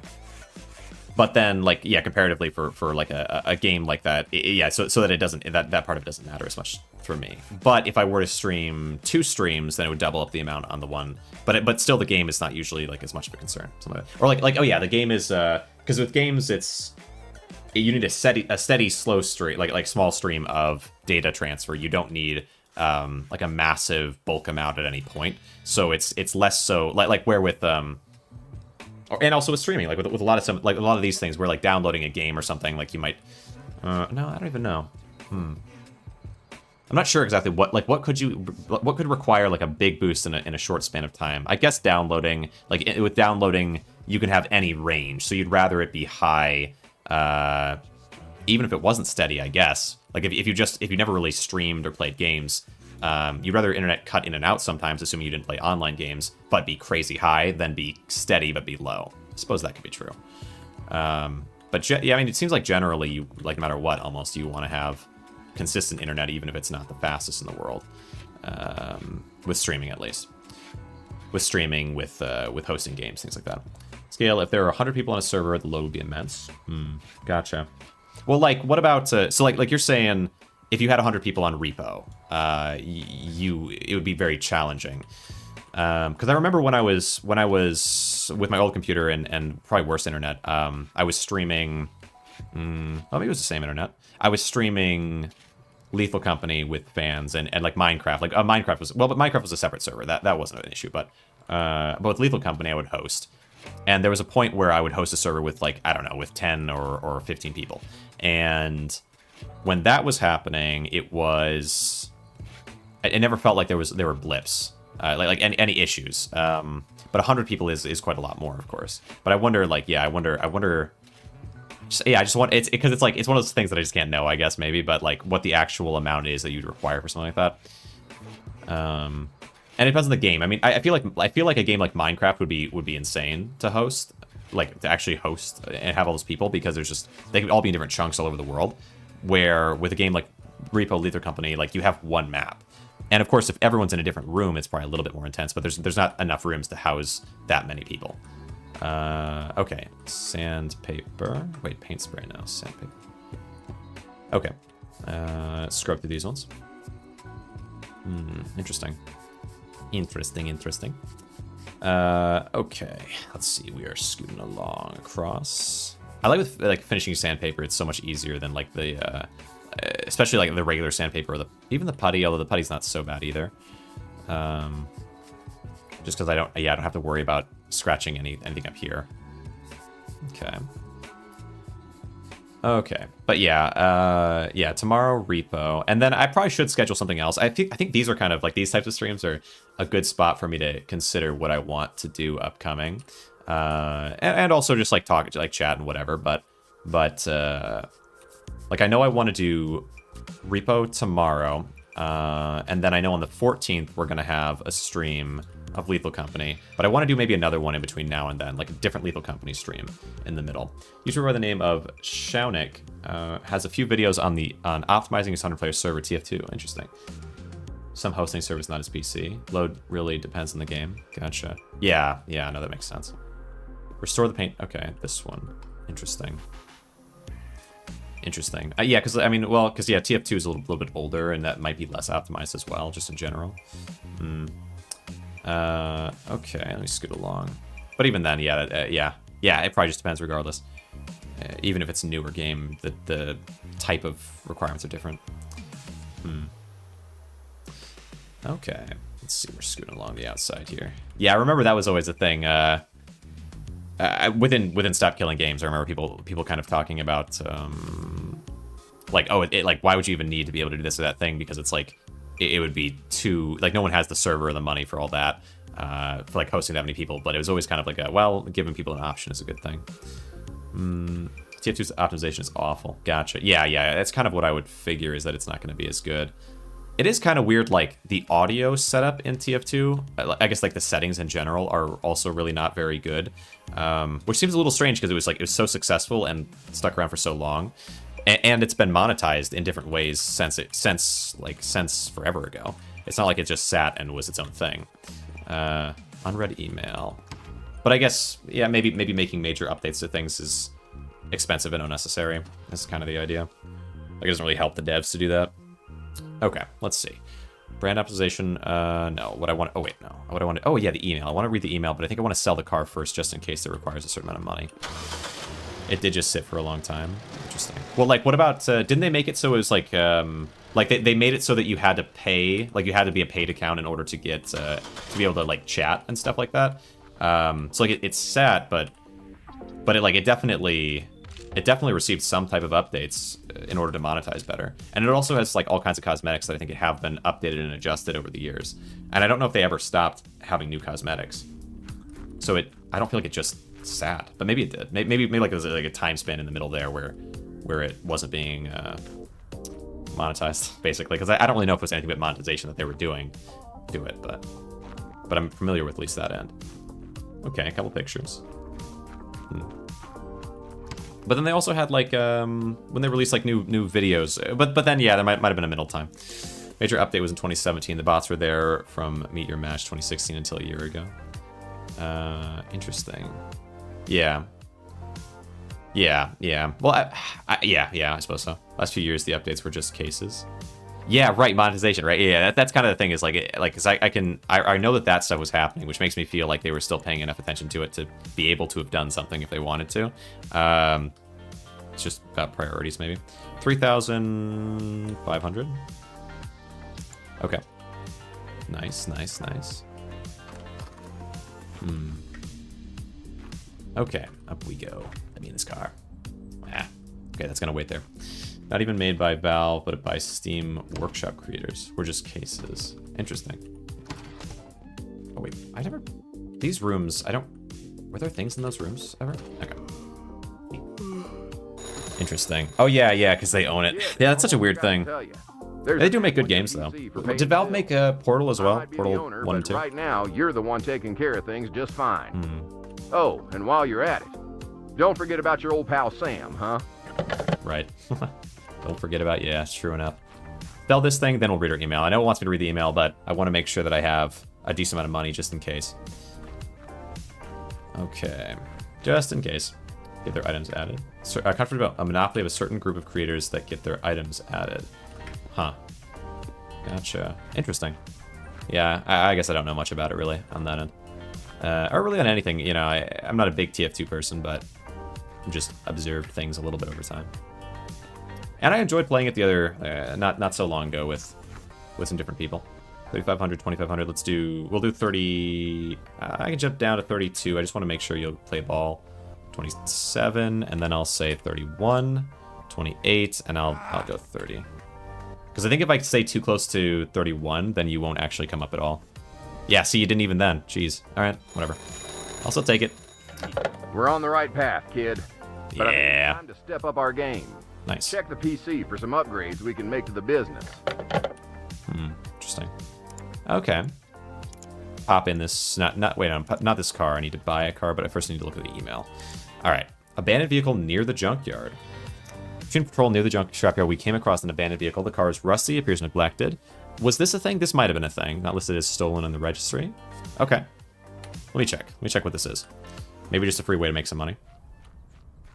I don't mind that, although it probably is going to be a hunk of junk, really. So now it tells me upgrade the office to level 2 is the next major thing to do, and then go pick up the car. Okay, gotcha. Right, because my reputation is high enough to do so. Sure. They screwed up. No one should really dive into all that stuff unless they really need to. Yeah, fair. Yeah, I feel like I'm sure there's a YouTube video on it, a deep dive into all the drama or whatever, right? But yeah, and that stuff. I mean, that does well. That stuff does well. Yeah, but I don't know. I don't know how much interest I have really in TF2 specifically. I have seen some people like when I played TF2, I got recommended a video on YouTube of like this group of people playing. This person was playing with a Wiimote, which I think is just always a funny idea. using a sniper to like they would adjust like using the nunchuckable Wiimote or something to like adjust where they were aiming, and that was pretty hysterical. I mean, I like that stuff. Can't help myself. We got something in the junkyard. Was this something that I saw before? Let's see. It might have been. It might have been. Because this is kind of forgettable if it was just picking this up real quick. But if there's like constant stuff like this, like if I get more options, I definitely wouldn't have had more than one time that I got something from the junkyard besides this thing. Do I even want to get this? Maybe it's been updated, okay? I just have to hope, because this thing was not good before, but it might have been updated, and I'm sure it will continue to be updated. So maybe it's good now. But 30,000 either way. Bit pricey for me right now. You know, realistically, by the end of this, though, I definitely have the office upgrade. We got to look for a vehicle, though. Got to look for a vehicle. Got to start looking for a vehicle. Because we're pretty deep in.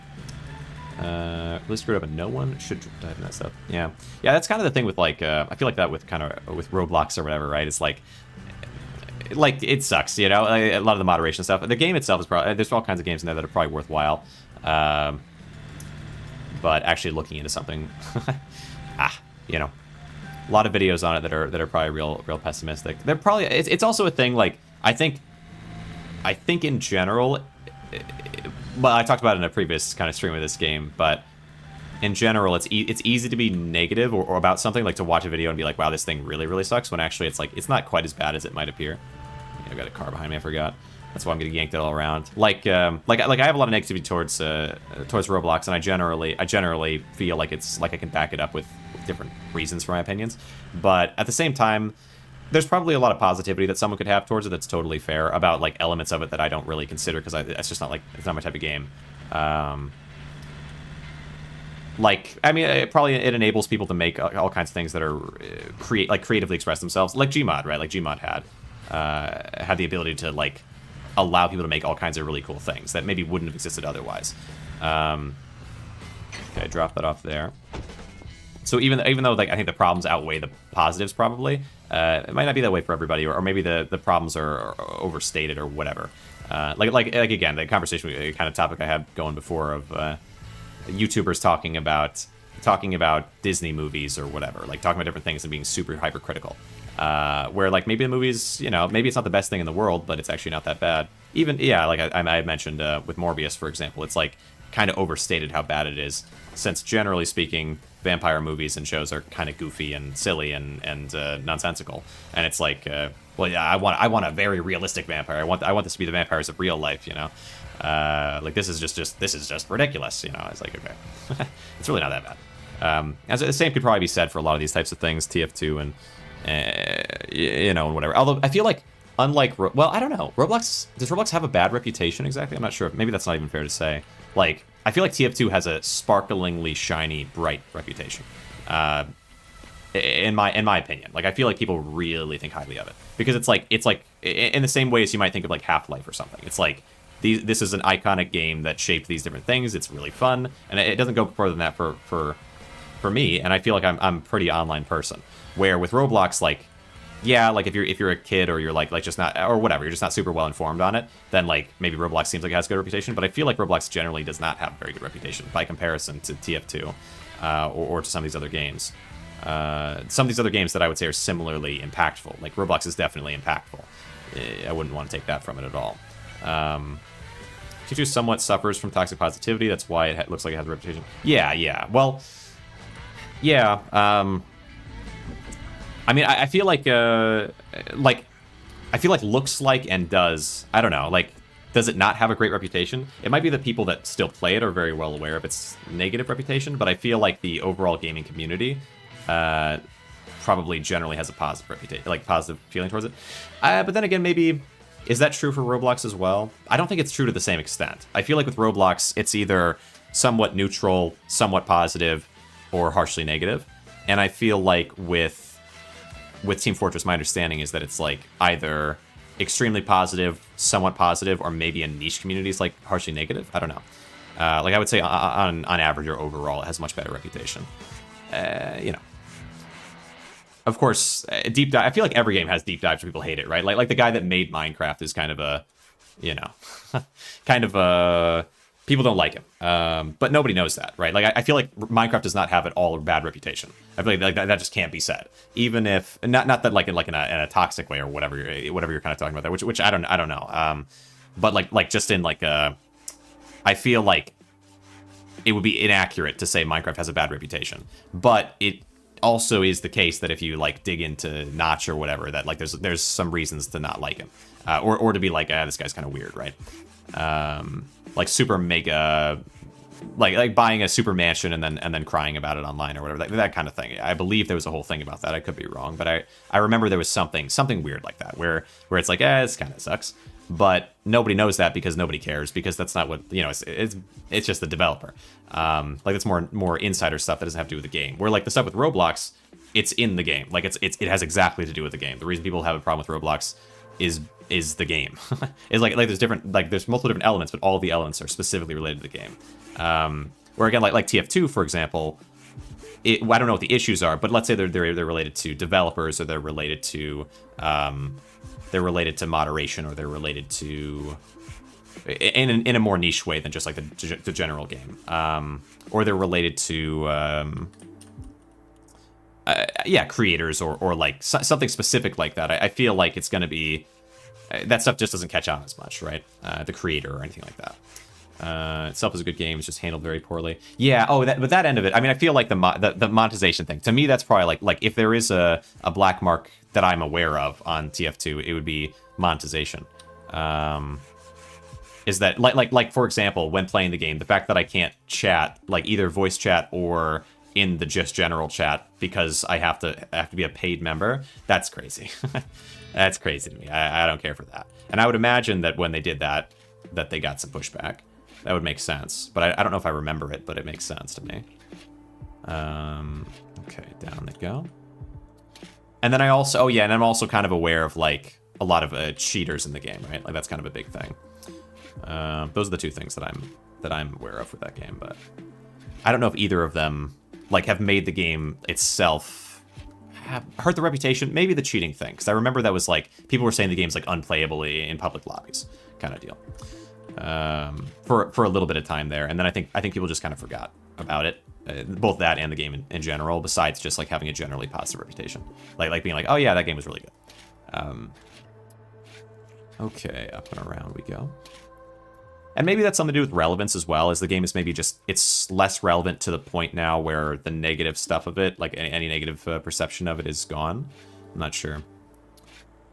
Not sure. Okay. Because there might have been a point, like maybe right when I saw whichever video was talking about cheating in the game, that if people were like, oh, you think this game has like kind of scales around it? Like, oh, I guess there's that thing. Where now I barely even think about it. Like it's not, it takes me that long to even remember that. Oh yeah, I guess that was a thing, huh? One example that shows, let's see, it's not just monetization. Bots ran rampant for 8 years, and when journalists wrote some articles about them saying bad words in game chat, Valve muted free-to-play players. So that's the reason they did that. Yeah, because that thing sucks. That thing's that definitely hurts the experience. So people just made bots to spam slurs and stuff or something. Okay. Yeah, but that seems like something that's so easily solved by just having auto moderation or something, right? Or is it not even slurs? It's just random letters or something, right? Like I don't know. I guess it would depend on what the actual issue is, but it feels like that's like solvable. Like, it feels solvable in a way that's not just let's find a new monetization avenue. Like making it so you have to pay is kind of sketchy to me. But okay, up we go. And why, right? Why do it that way? But I mean, I could see kind of why do it that way, because even I was thinking like, okay, maybe I'll buy a like a $1 cosmetic or some crap, right? And then I can just chat if I want to. But it's like, why bother? Because I think with other creators they're not going to do that, and so it's like, okay, then we can just chat over Discord. Probably easier anyway. Like, that was the thing, because I remember when Cynic had his thing kind of set up, I had asked about like, is there going to be a red chat, blue chat? Because if it's all together, it's going to be chaotic. And I'm glad I asked, although maybe it wasn't even me asking, maybe it was already kind of a plan. But I'm glad that it went that way, because having two separate, chat rooms, voice chat rooms was so much better. Let's see. Even after they muted, let's see. Let's see. Free to play. Even if they muted free to plays, bots continued spamming by buying hacked accounts in bulk that had premium TF2 accounts. Ah, interesting. Buying in bulk. Yeah, because if you don't want to use them anymore, you could at least get a little money back for it. Interesting. Right. That makes sense. Yeah, yeah. I mean, yeah, because I wonder where people who bought like premium accounts in bulk, the people that got those must have gotten them for less than they were paid for them. How would they do that? Maybe it's account stealing. Like, what if you were an account thief and you had to sell to somebody? How would you do that, right? Like maybe this, like if all they had was a paid, but that still seems kind of weird because if all they had was a paid game. But then can you gift a game that you own to somebody else? Maybe because that could be a way to do it, right? Because then you just like if you were one of those types of people, you maybe gift just that game to an empty account and then use that. I don't know. It just seems kind of like it just seems like, yeah, like how would you actually make that profitable? Because at somewhere along the line, someone still had to have paid for an account. But interesting. Even if it was just but maybe you can buy things for like a cent as well. Maybe. Even still though, yeah, how could that be worth it? All right, up and around we go. Getting this nice paint.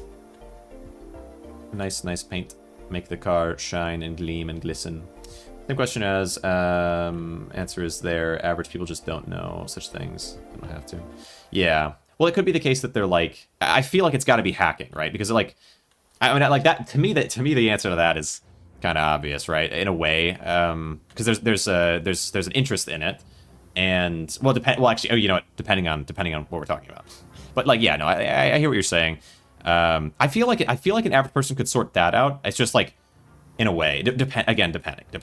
But like with this, it's like there's not a core thing that is inexpensive or less expensive that you can turn into something more expensive. In my mind, like there's not a component to use to create the thing that's more expensive, except for but like with an account like that, because there still has to be a person who paid for the thing. Although I guess it could be you know what? Okay, but then if I think about it like this, okay, let's say they pay a penny to create to buy something to create an account, and they create 100 accounts, 100 pennies. They for $1 they have been able to spend their time. What their time is spending is time, or making a bot do it. So they're making a bot, creating a bot to auto purchase 1 cent cosmetics at like a really fast rate. And for each, and create an account and then create a 1 cent cosmetic, and they'd also, in order to do that, they would have to find some way to not be seen from Steam as like mass creating, meaning they're using like a VPN or something, right? Like okay, and then all the work of that is worth more than $1, so they're able to sell that. Let's say for 100 accounts they sell it for $10 or something, and so for 1,000 accounts they sell it for $100. So someone buys 1,000 accounts for $100 that have pre-set up all this stuff, and then they still have to use a bot themselves to make it spam on all these different accounts. It just sounds like, but then how do they make money from that? Because the thing with your example is like every aspect of that, there's money involved. There's someone to make money from doing a thing. Where with this, it's like what does it profit? They just do this stuff because they feel like it. Okay, so they spend. And maybe the margin's even thinner than that, because you could mass do it. So maybe it's not $100 for 1,000 bots. Maybe it's $10 for 1,000 bots. And so, but even then, you can't. You still have to spend the 1 cent to buy the cosmetic, unless you could buy a cosmetic for less than 1 cent somehow. Yeah. So we say the motivation is to troll, and so there's like an interest in this thing. So they're willing to set up these bots, but to create all the bots, well, they could also just spend the time to create all the bots themselves then. So we remove this middleman who's mass producing these things and then selling them to somebody. There's no sale at all. There's just someone who is finding a way to program a bot to buy 1 cent cosmetics on 1,000 accounts, and then to spam on those accounts. What a weird. But I guess, maybe that actually does make a lot more sense than there being a profit incentive at that point, because we know that there isn't one on the long end. So why would there even be one at the start? Yeah. Interesting. Yeah. It seems It's not as impractical when we think about it like 1 cent. 1 cent per account, I guess. Okay, interesting.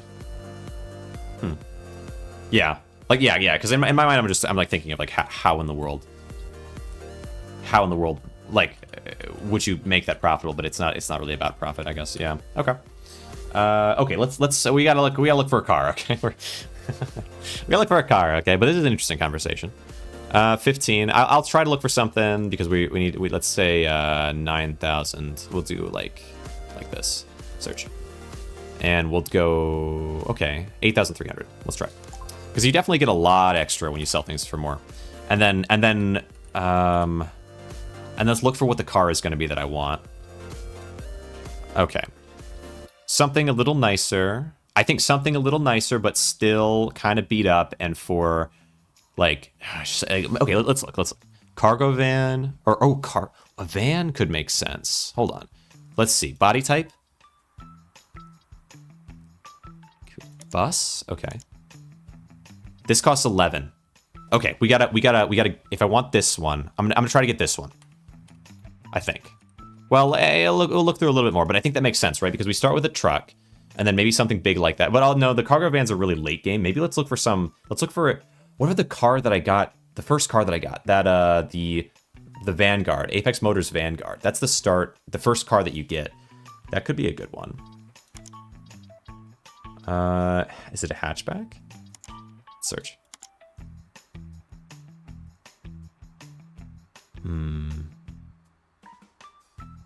Okay.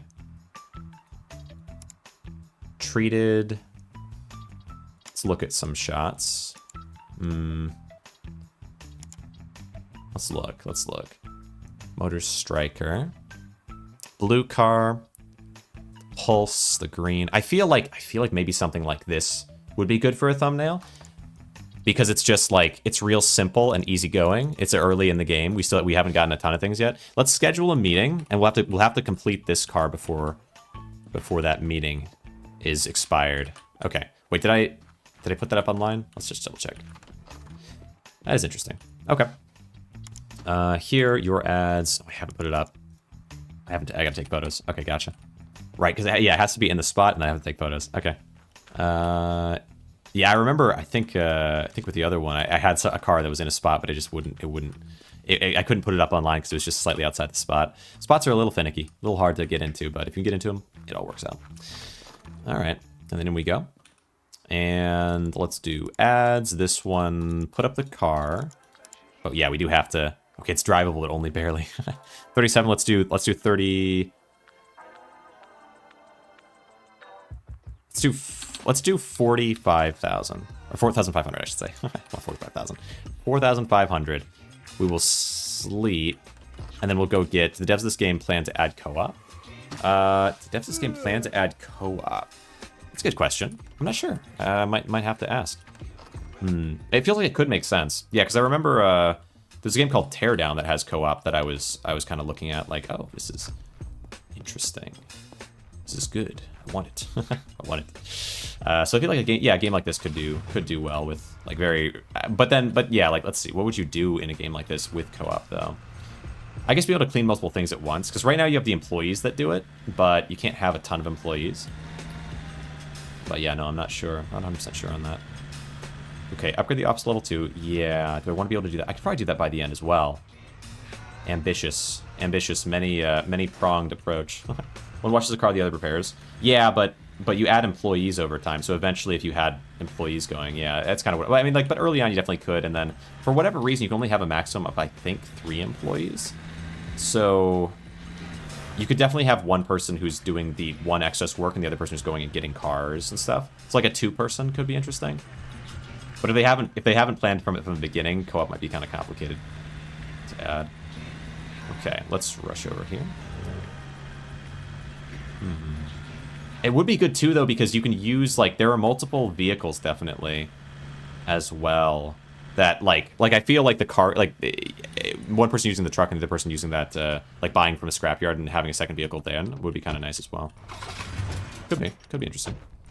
All right, I need you to sell me this for cheap. I need this for, let's start at 3 grand. 3-6. That's not bad. Got it, buddy. 3-1. 3-3. Let's do 3-2. 2. Let's do 3-2-2 because I really want you to come down a little further. Thank you. Yes. 3-2-6. Just want to make sure you would come down because if you go too far away, they won't play ball at all. All right. Okay, so this is going to be our thumbnail car. Get it home safe and sound. Okay, thank you. Get this home safe and sound. We'll put it somewhere in the front, maybe right. Yeah, right in front of our door. We'll have the car, and then I want to get what else? This other car. How much does it cost? How much did I look for then? Ooh. We'll get enough from the sale, right? And then I can go get that car because I think that car might be like 9,000 something, or maybe 8. It was 8,300. So I just need enough for that. But I also need to keep this car. That's gonna be a kind of a complicated thing as we go along. It's like I'm gonna need to keep the car. So even if it costs a ton of money, I'm just gonna have to be out that money because I need the car. This one's not so bad, $4,000. Yeah, that went smooth. All right. Okay, and wheel around. Ooh, okay. How am I doing on gas? We got half gas. We're doing all right. Oh wait, this is the wrong way. Okay, I want this car. I want this car over here as well, but I gotta stop at home base. Not too far out though. Mostly the right way. We just had to make a quick turn here, and there I am. Okay, nice. Nice. All right, and in we go. Stop here. I'm gonna drop this off. Where's my customer? Did they not wait for me? No. Come back. Oh, okay, we got more customers though, I'm sure. We'll move this. Yeah, a little rusty, but that's all right. Let's position you somewhere real nice. Let's go like here. Let me see what this looks like. Wait, why is that not red? Pardon me, excuse me, pardon me. Need that to be red. Red. How about, okay, is it because the bevel size is inside out? No. Huh. That's weird. Huh. Okay, where's red? What? Wait, what? Okay. Wait, where's red? Wait, no, it's in here. Okay, red. Typography. Why is it? I've got PNG. It's PNG color. Linear half circle. Anything I can do about this?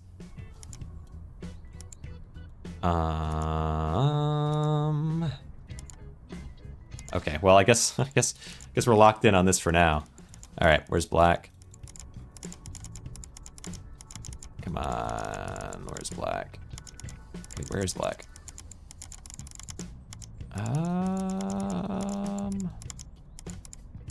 There. Nice. Yeah, that's a little weird. Yes. Huh. Okay. I guess I can live with this, but maybe I'll ask him about it in the Discord. That's a little crazy. All right, so we have this here. I want it to be, you know what I want it to be? I think I want it to be something like this. That's all right. Oh, yes, thank you. I've been waiting for you, in fact. 3,348, 4,005. Let's do 4,200. I'll come down by 3. Thank you. Up by 5, up to 5. Let's do 4,001. Let's do 4,000 flat. I'll go down by another 2. Oh, you didn't come up. Okay. 4,000. Let's do 3,700. Hell no. Please go up. Ah, you just won't move. Can someone else make me an offer? That's that's rough. Eh, you thinking about it? Think about it. Come on, make me an offer. An offer I can't refuse. Oh, that person just didn't want to go up. Maybe I had to go down faster. Go down to 4,000. We'll see. No. Oh, what was that motion? All right. Come on. Come on. I need the money. Oh, don't leave. Okay, come on. Okay, you're still here. You're thinking. Yep. Think. You got more people coming around if you can't get it, but I think you can. Oh, hell no.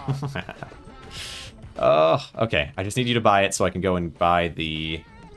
I can go and buy the last car. Oh, we got 2 new people, though. One of you, come on now. Make me an offer. No! No, don't say that. Make me an offer, make me an offer. No. Is it too high price? Okay, 3rd person. One of you. You're all crowding around. One of you wants it. Oh, hell no! It's looking bad. It's looking not so good. Yes, thank you, thank you, thank you. I gotta take whatever you offer, but I'm gonna jump down straight to 4 grand because I think it was too high. Okay, can't buy for that price. That's fine. Let's do 3,800. 35. Let's do 3,700. All right, I just gotta take it because I need the money. All right, we got 9,926, and I was able to get this new car, and we can get a car for a ton of money, and I can turn that into some crazy money. Okay, let's go get this car. Go get this car. All right, 160 meters. Good. Okay, around we go. And here. All right. 8,300. So I'm going to try for 72. I'm going to try going down by 1,000 plus. 77. Let's go 73. 75. Come on. Meet me closer. Yeah, I must have gone too high. Or too low. Whatever. Okay. It's up there. Drive. Think. Nice. Alright. That gets us... Let's see. So I sell this thing. If I can sell this for over 10 grand, hopefully, then I can upgrade my office, maybe. Well, do I need 10 grand to upgrade the office? Is that what it is? I would guess it's 10. I could go up that way if I wanted. Alright. Out of the way, out of the way. Honk, honk. Alright. And... Nice. Just love what little bit of drifting that I can do. This thing definitely does move slow, though. Maybe I need to get myself... Wait, what if I use this car next time? Well, hold on now. How fast does this go? Real good. There. What if this becomes the car that I use during the following stream? Well, then at that point, I might prefer it to be this one, to be honest. Hold on. How does this thing drive? Let's see, let's see. Slow acceleration. Woo! Okay, okay. Slow acceleration. The handling is nuts. Carpooling prevention, yeah. Let's try... Yeah, pretty good, actually. Pretty good. That's all in the handling, I guess. Oh, the max speed is so high, but the turning... is crazy. But the max speed is pretty high. I feel like maybe this thing's not bad, because it accelerates pretty well, and the speed is good. Maybe this becomes my dream car. Okay. Alright. Let's make the jump. See how this handles. Oh, the game, it says, please don't do this. Cool if it actually flipped, yeah. Well, I think it does. Hold on, let me see if I can make a flip happen.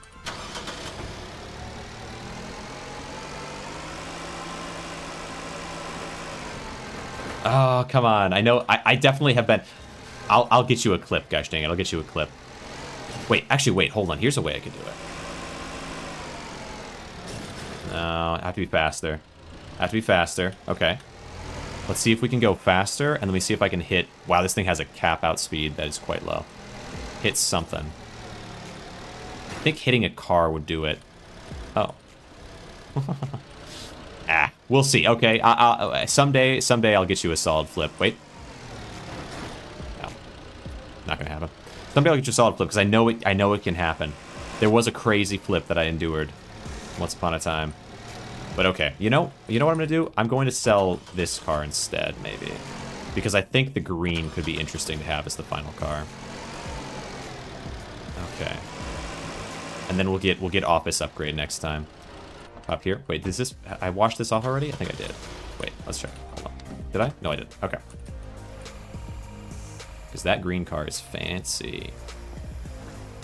Alright, wash it off. Fancy, fancy. Big speed. We'll use it all the time tomorrow. And then by the end of maybe not tomorrow, but whichever day. By the time we are done in the green car, I am going to be dreaming of a car with better handling. That's going to be insane, because that's even worse handling than the car I had before. That white car. That thing didn't turn for crap, but this one. this one goes fast. And then we'll see if I can find a car with handling I could only dream of to follow it up. Okay. Alright, nice. Hop back into this. And here. Sandpaper. Nice. Okay. But yeah, like this thing goes like 50. I feel like I can't use it, you know, because this only goes like 50 miles an hour. It's a tough one. It's a tough one. Maybe 60 if you can go for a long enough straight. Okay. There we go. And who knows? Maybe in the green one I can show you a flip. At that point, let's see. Along the bottom and up and around. So we're going for, what can I sell this for? I'm not gonna be able to sell it up to 10K necessarily, but we'll live with that, I suppose. I was able to buy the other one for a little bit less than they asked, at least, down to like 7 grand. Okay, around. Oh, and then I can use scanner. You know what I haven't done is I really haven't used the scanner. Car scanner. Let's try. Scan car. Value, market value 4,127. Let's see if when I'm done with all the scrubbing, if it is up to a little bit better. Wait, you know what? Actually, I'm just realizing now, it is only 643, not 743, which means I have more time than I thought. Okay. In my mind, I was like, okay, wait, if I have to finish soon, I need to... But maybe I don't need to select a car yet, necessarily. We'll see. But, you know, I kind of like the one. And we can try to get... we can try to get office upgrade. All right, putty. But no, you know what? If we have a bit of time, let's really look at our selection, maybe. Okay, around like this. We'll see if that's the car that I want. The car of my dreams. All right. And then maybe there's still yet time to flip a car as well. Oh, okay. Carefully navigate these things. Office upgrade definitely can happen. Am I going to be able to get a... Will I be able to get a warehouse? Like this area getting upgraded is such a big deal. I feel like that's like maybe the biggest of deals is to be able to use better tools. Because, I mean, you get the same putty tool, but the sanding tool is definitely tough. Okay. And the paint tool. I feel like the paint tool upgrade is worth it. Well worth it. I didn't even realize before how good it was. Okay, putty onto here, putty onto there. Let's use X. Oh, lots of putty into here as well. Okay. Very nice. All right. And you. And some of this. Okay. A little bit in between the door. Oh, on the back side as well. Okay, cool. Cool. And finally... Oh, no, sand. Okay, got this one. Boom.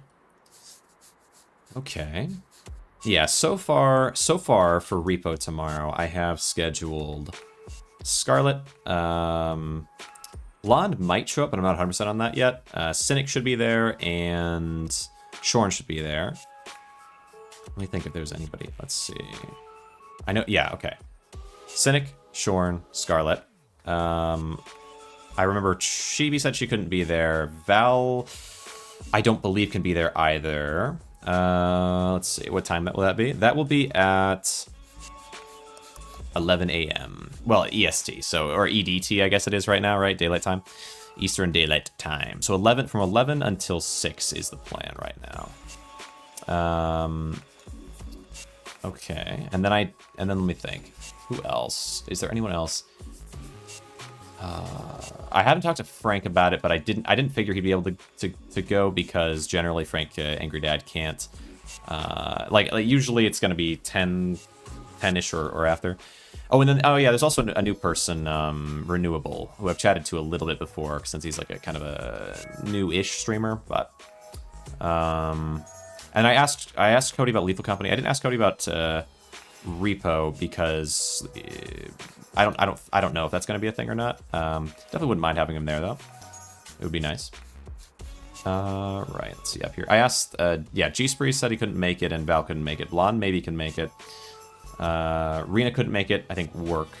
Okay. Grab this one.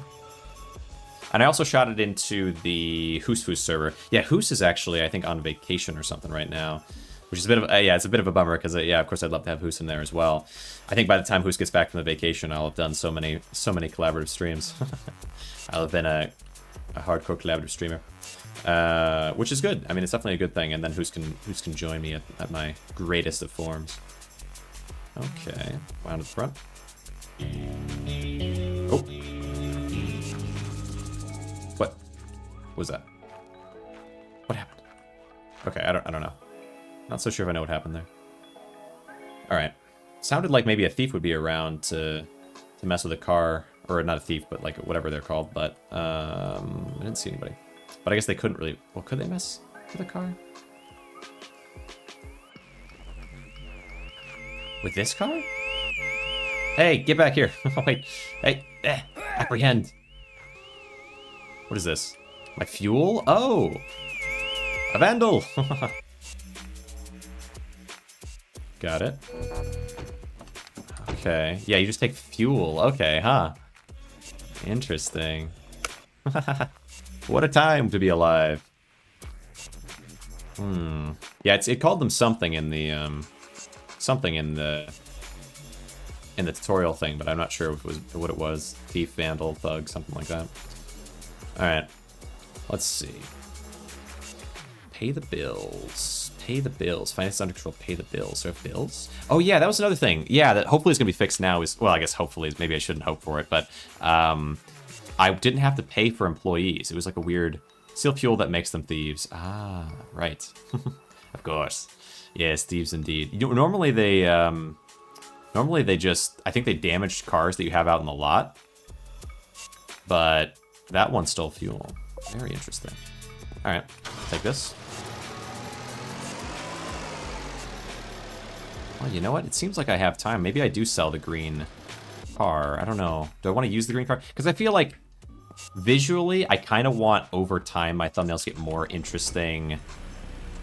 You know, I want them to I want to kind of have, because like to reflect a little bit the state of the game that I'm in right now is that I'm kind of, you know, I'm growing slowly, I'm learning, and I feel like this green car just pops a bit too much.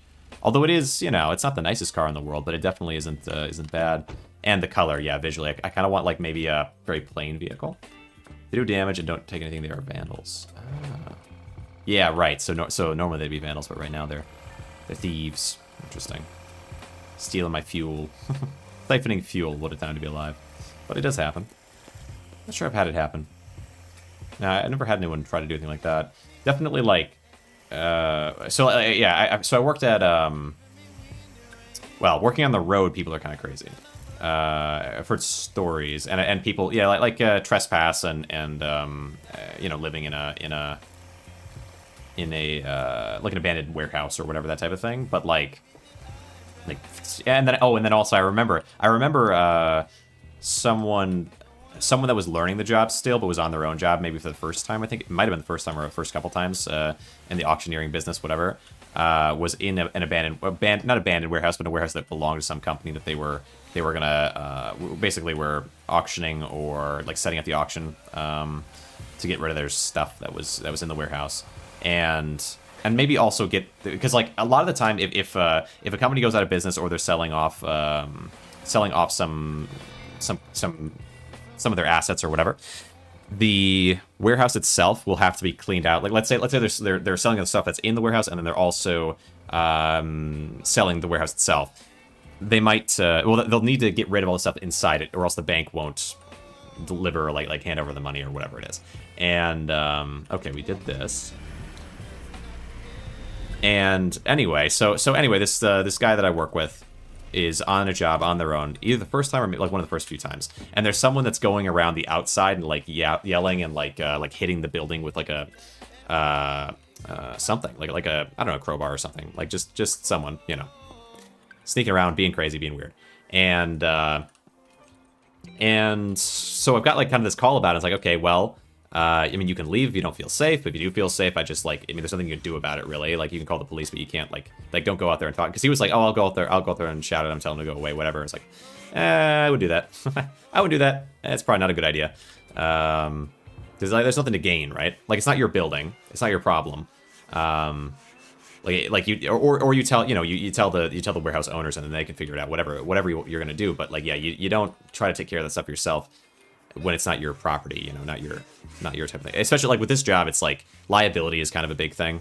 Like if somebody comes in and they've got to pick up their stuff, like if it's in the side of it where it's like so there's setup and there's removal, right? So like setup is, you know, you take pictures and you basically just arrange things to be able to be sold, and then you type up a catalog and all that sort of thing of what's there, and the information of, you know, hertz and volts and amperage and all that sort of thing, depending on what you're selling. It just depends, the year of something, like that kind of deal.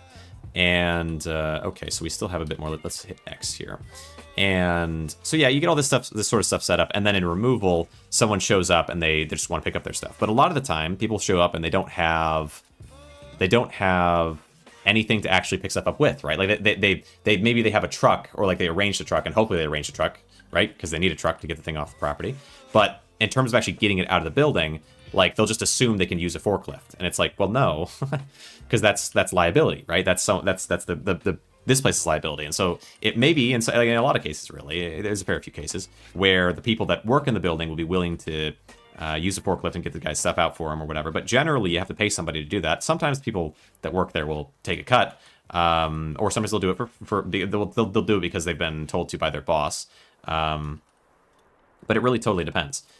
Anyway, so yeah, like sometimes they'll come in, they'll be like, hey, can you help me out with this thing, or could you carry this thing to my truck, or could you do this or that? And it's like, you're not really supposed to do that, because liability-wise, you know, you drop the thing and it breaks, or maybe you don't drop the thing, but it breaks somehow. Maybe they take the thing and it breaks on the way, and they say, oh yeah, this guy helped me carry it to my, or this guy carried it to my truck for me and broke it, and it's not my fault. I didn't, you know, like, this is the person that you have on site, it's their responsibility and whatever. And obviously, yeah, like as a general worker like that, yeah, it's not a good idea to mess with anything liability-wise, because you're not being told to do it, and so if you do it, you're doing it of your own volition, and so you're on the hook if something goes wrong. There's also like, I've heard a lot of stories, right? Like some of them kind of crazy, but some of them a little more tame. Like, for example, somebody taking something with the, you know, like getting something up on their truck, and they're like, yeah, I'm just gonna put this massive thing on this very initiative is punishable. Yeah, well, yeah, take it. Yeah, exactly. I mean, it is kind of like that. Like, and there are people definitely who work the job who are like, yeah, I do it, but you'd have to pay me like $50 or something, right? And then sometimes people are like, what the heck? No, like that's crazy. You know, like whatever. Like, can't you just help me out? It's like, no. But also, yeah, right. You got to be careful with that.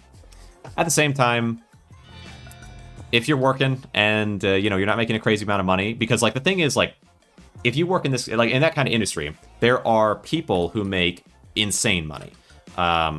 But generally, those people are the people that own the auction company, and of course, the company that they're doing business with. But like if you're working with let's say, I don't know, a major Fortune 500, Fortune 300, whatever company, and like that company's obviously making a lot of money. But out of this, they're not making a ton, because like the money to be made is like let's say you have a machine that you paid $1 million for, right? Whatever. And you've used it for a few years, but it's still probably technically worth, like, let's say $300,000 or something, whatever. Worth a decent amount of money, worth hundreds of thousands of dollars. That machine, for you as a company, you're like, I need this to be gone because I need to get rid of this warehouse. Like, I have to do this thing. But maybe you don't have a place that you can take it to put it and use it. And so right now, it's not just not really worth anything to you, it's actively stopping you from doing a thing that you need to get done. Well, you might be willing to take a pretty massive cut on something like that, especially to get it done right now. That's kind of where the auctioneering business exists. is that like, yeah, we just have to get rid of something. It's worth a lot of money. And so like the employees that work there, generally speaking, would not be happy if they saw the amount of stuff, like the amount of money that things that are worth a whole lot more go for. I mean, and not to mention like, there's a lot of stuff that's worth nothing, but like you would have to pay. Like if you want if you want a table, or you want a TV, or you want a monitor, or you want something like that, you maybe have to pay like $100 or $50 or whatever, like a real amount of money. And then there's these companies where they're going out of business, and they have so much furniture, and it's just, and they need it out of the building. And there's stuff that maybe it's like a $100,000 machine or equipment that's selling for $10,000, maybe $25,000. So like, because whoever's buying it is then going to put it in a warehouse and then sell it to someone for $50,000 or $60,000. Because again, it's resale, so obviously you're not going to get like its real value, but you could get a decent amount of value. But things like tables and like those things are like, they're not like even going in the auction. That's literally trash. So if you can get someone to pick it up, like because the act of having to pick it up, maneuver it, get it out of the building, and put it somewhere, and then if you're going to put it somewhere like inside of a truck, that's expensive. But if you own the truck, like, and that's why maybe someone who lives in the area would be like, oh yeah, I take the furniture off your hands, basically. Like that's generally what happens with that sort of thing. And it's a little weird because I think people get used to the idea of, I don't know, what do you do if you need a stapler? You need a stapler because you need it for, like, you're going to have to staple things, whatever. I don't know. You need it on your desk, or maybe you just want it to look professional. But generally speaking, you need it because you have to print off forms, and you have to staple them together, and you have to take them into wherever you work. And you do this regularly enough. Or maybe you have kids, and they need a stapler for something specific, or, whatever, right? I mean, a lot of things are digital these days, so it's a little bit weirder. But still, people need staplers. You need a stapler, you go spend, $10-15 on a stapler at... I don't know, wherever, right? Like Staples or something, or Walmart, whatever, I don't know, Target. People go places, they buy a stapler, $10-15. Maybe they get it on sale for like, $7 something like that. But like at these companies, it's like there's just so much junk, and it's not worth anything. Not to them.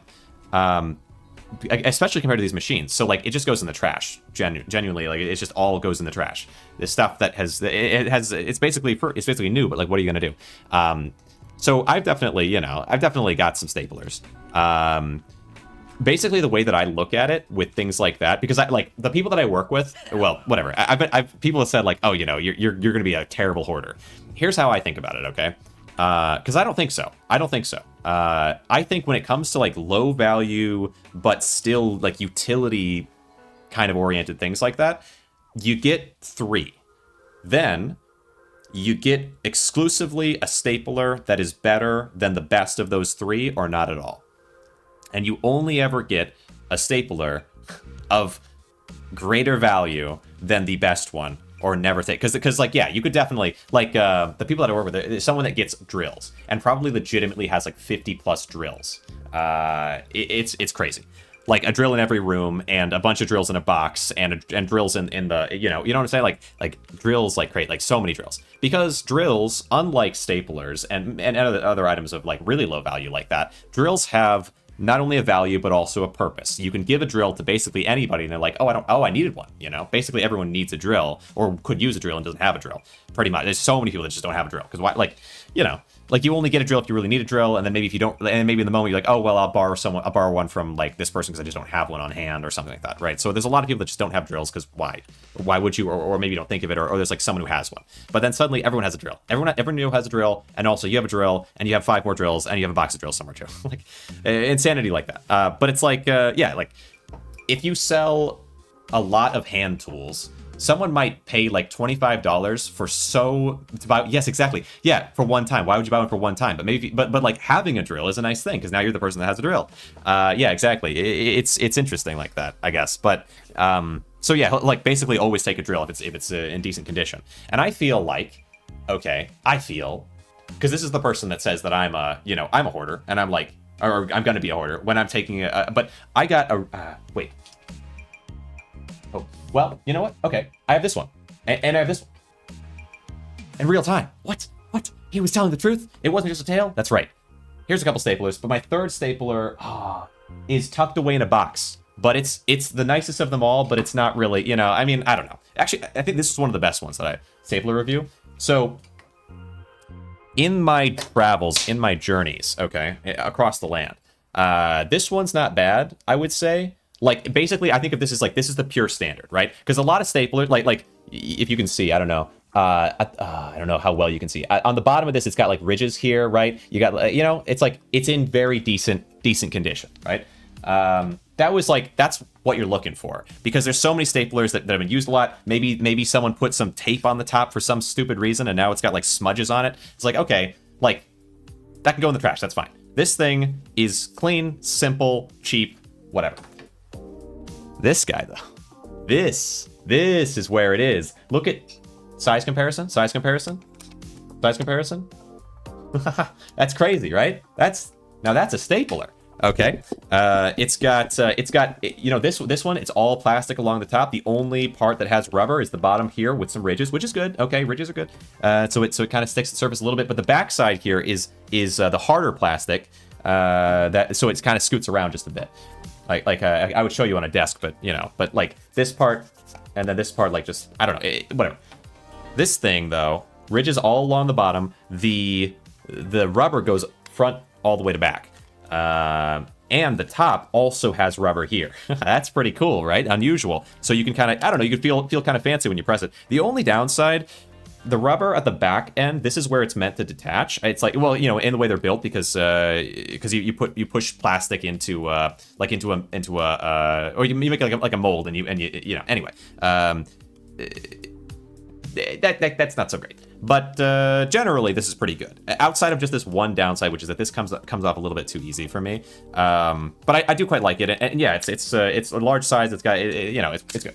But I had one other one, but I think it's boxed right now. But it's pink, which is you know it's not standard at all. But maybe that's kind of cool because it's like someone bought this specifically because it was not standard. So I have this one that's cool, but that one, it's pink. It's like got like kind of a sheen to it. So like these are both black and very plasticky, very traditional, very standard. This one is like custom seaming.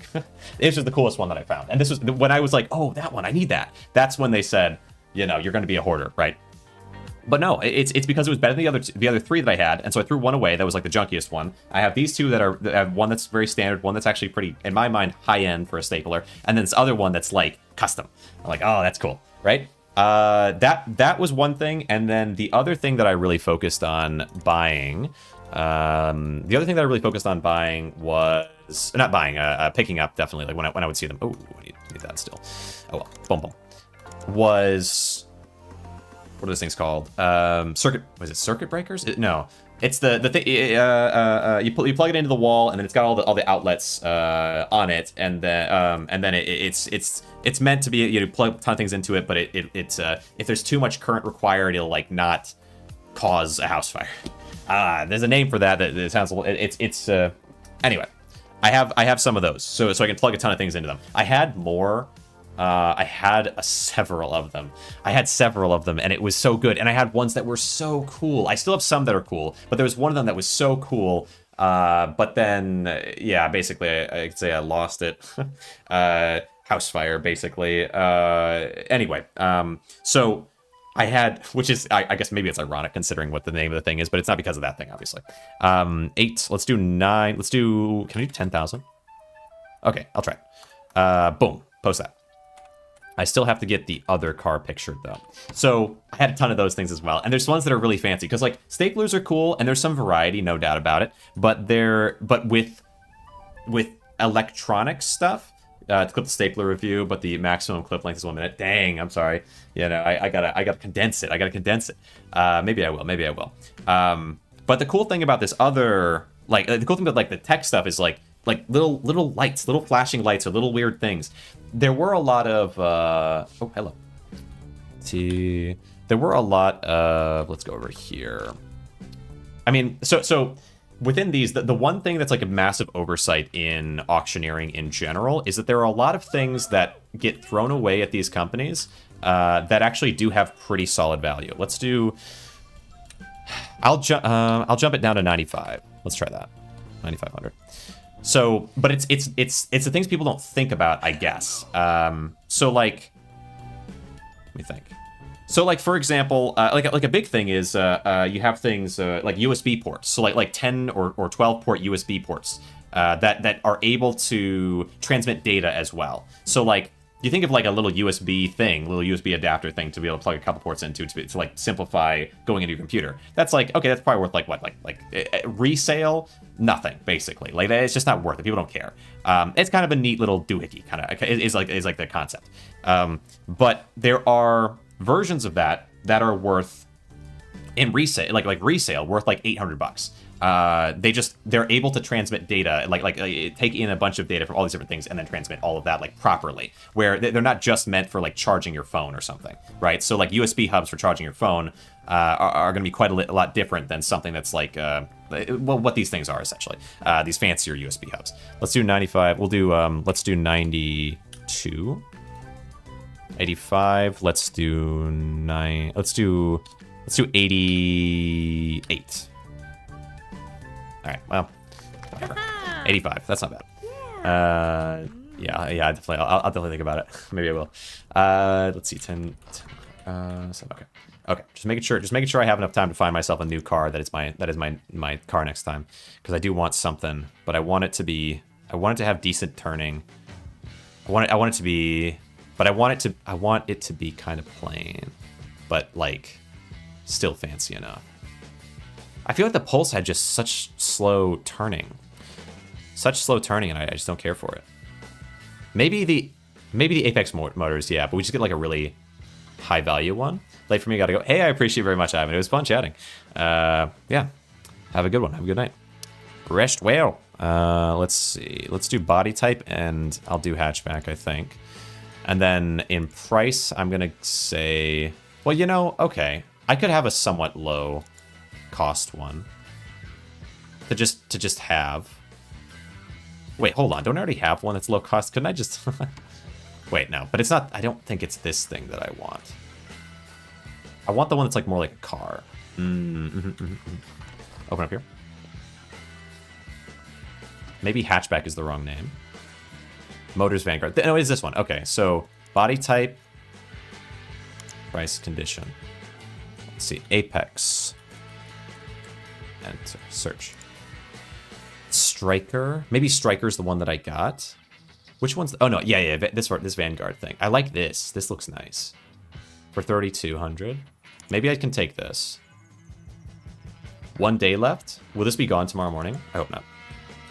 Hopefully it's around for one more morning. And then we just look for something that is priced pretty high. We'll do here. We'll do here to here. Search. Let's see. Yeah, we'll take this one. I think the flat 8,000 I can probably manage. And then sleep, and in the morning we get both of those, but also sell a car. All right, pop this open. All right. Man, what are those things called? Oh, that's tough. That's tough. All right. Okay, go grab this. Is there anything else that I like? I feel like, yeah, but yeah, let's like throw those sorts of things away that actually do have value. They just don't really know it.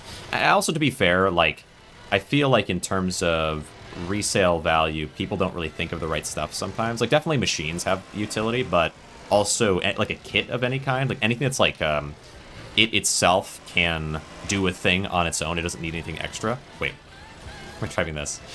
What am I doing? I'm losing my mind. All right, take this back.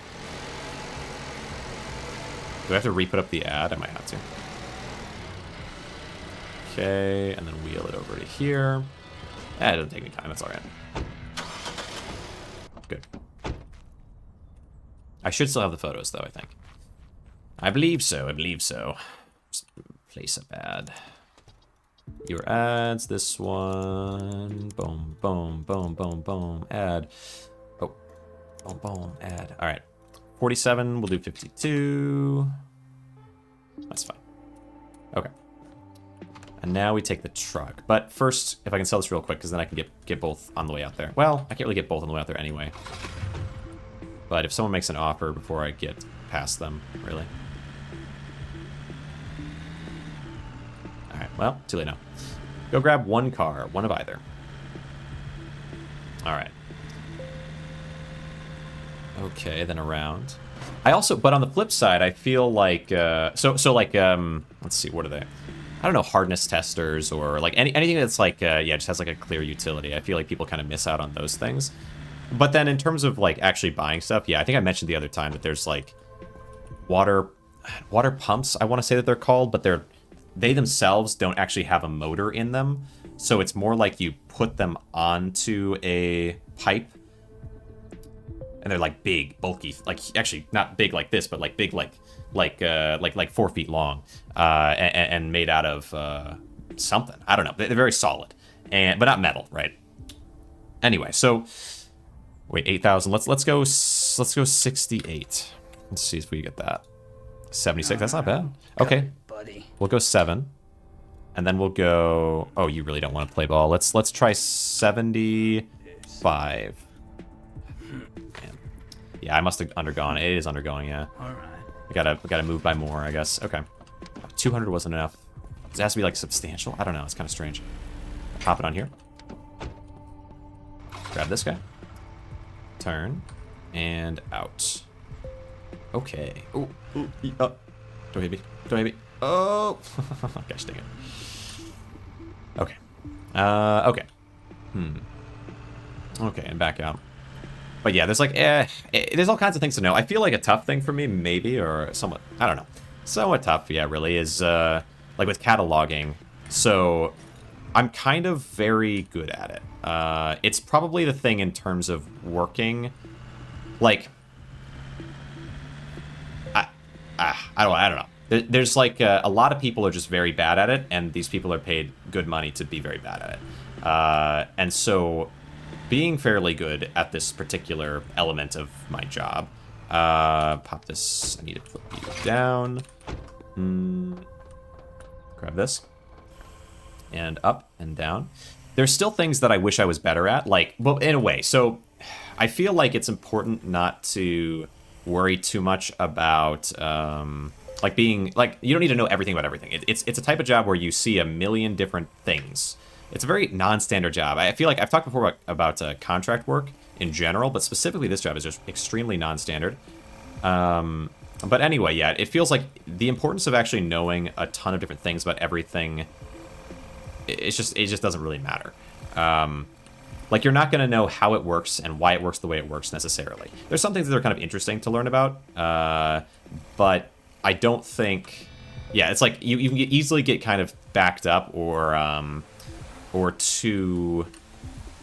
I don't know, too fixated on it, right? Like if you try to learn everything about something and then it takes you an extra hour to do the job, you're just kind of wasting time generally, because you're never going to see, you might never see some of that stuff again. Some of it you will. Like, it's good to know hand tools, hex keys, and whatever, right? Like hammers and mallets and then things like, well, like impact wrenches and whatever junk, right? Just a bunch of things that you can know that I never knew before I started the job, because there's no reason for me to know it, because I'm not a warehouse type person generally. But I'm kind of glad that I know it, But at the same time, like for this, right? Like, now I can know. I don't know, there's nothing here to know, but later on, it was like oscillating grinders and things like that. Just be vaguely aware of them, or things like you have like in a shop, you have a machine shop, you might have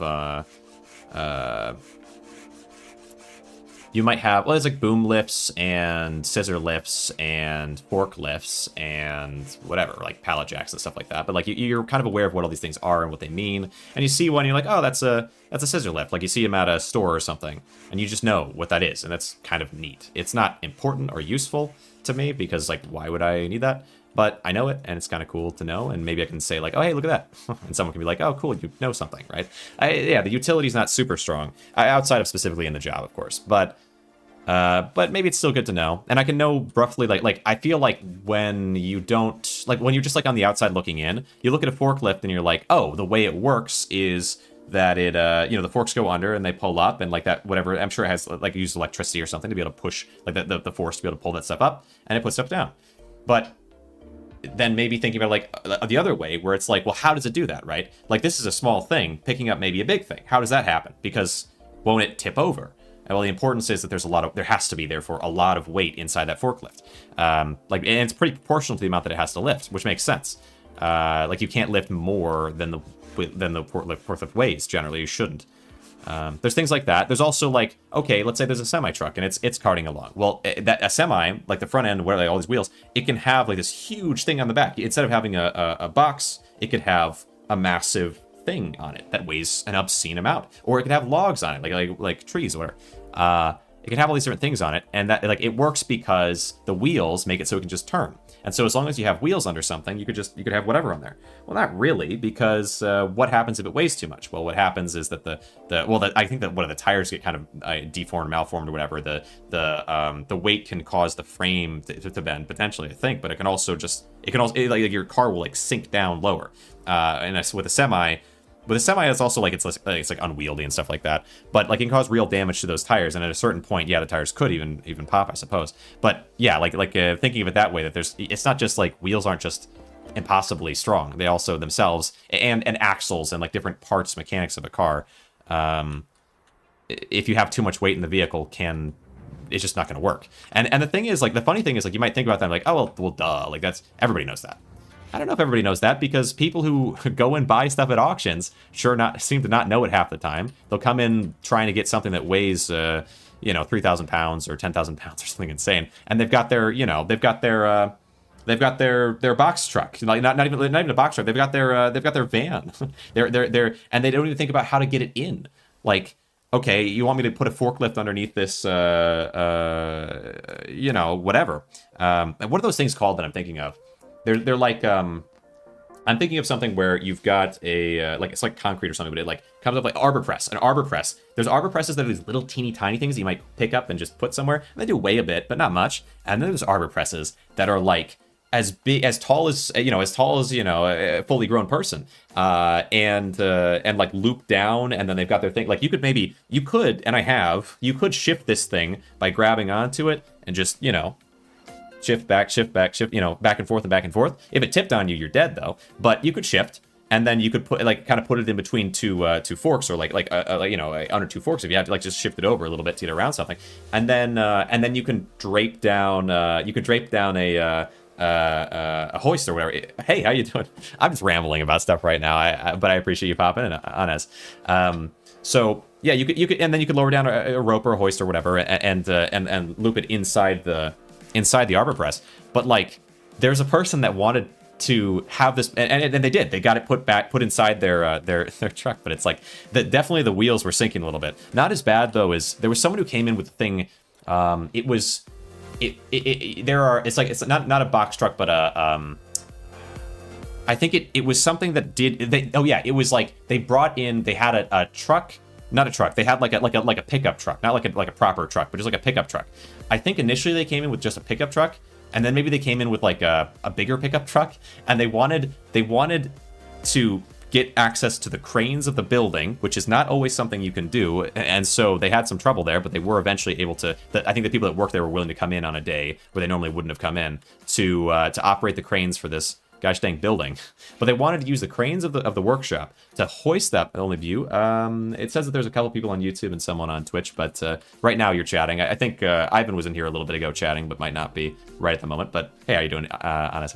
Anyway, so you're currently the one chatting. Hey, is that pretty good? Only one in the live. Well, maybe you're inviting people to chat. Anyway, but no worries, no pressure. People like to listen, and that's cool. Customer waiting. Hold on, let me pop up here and then rush out this way.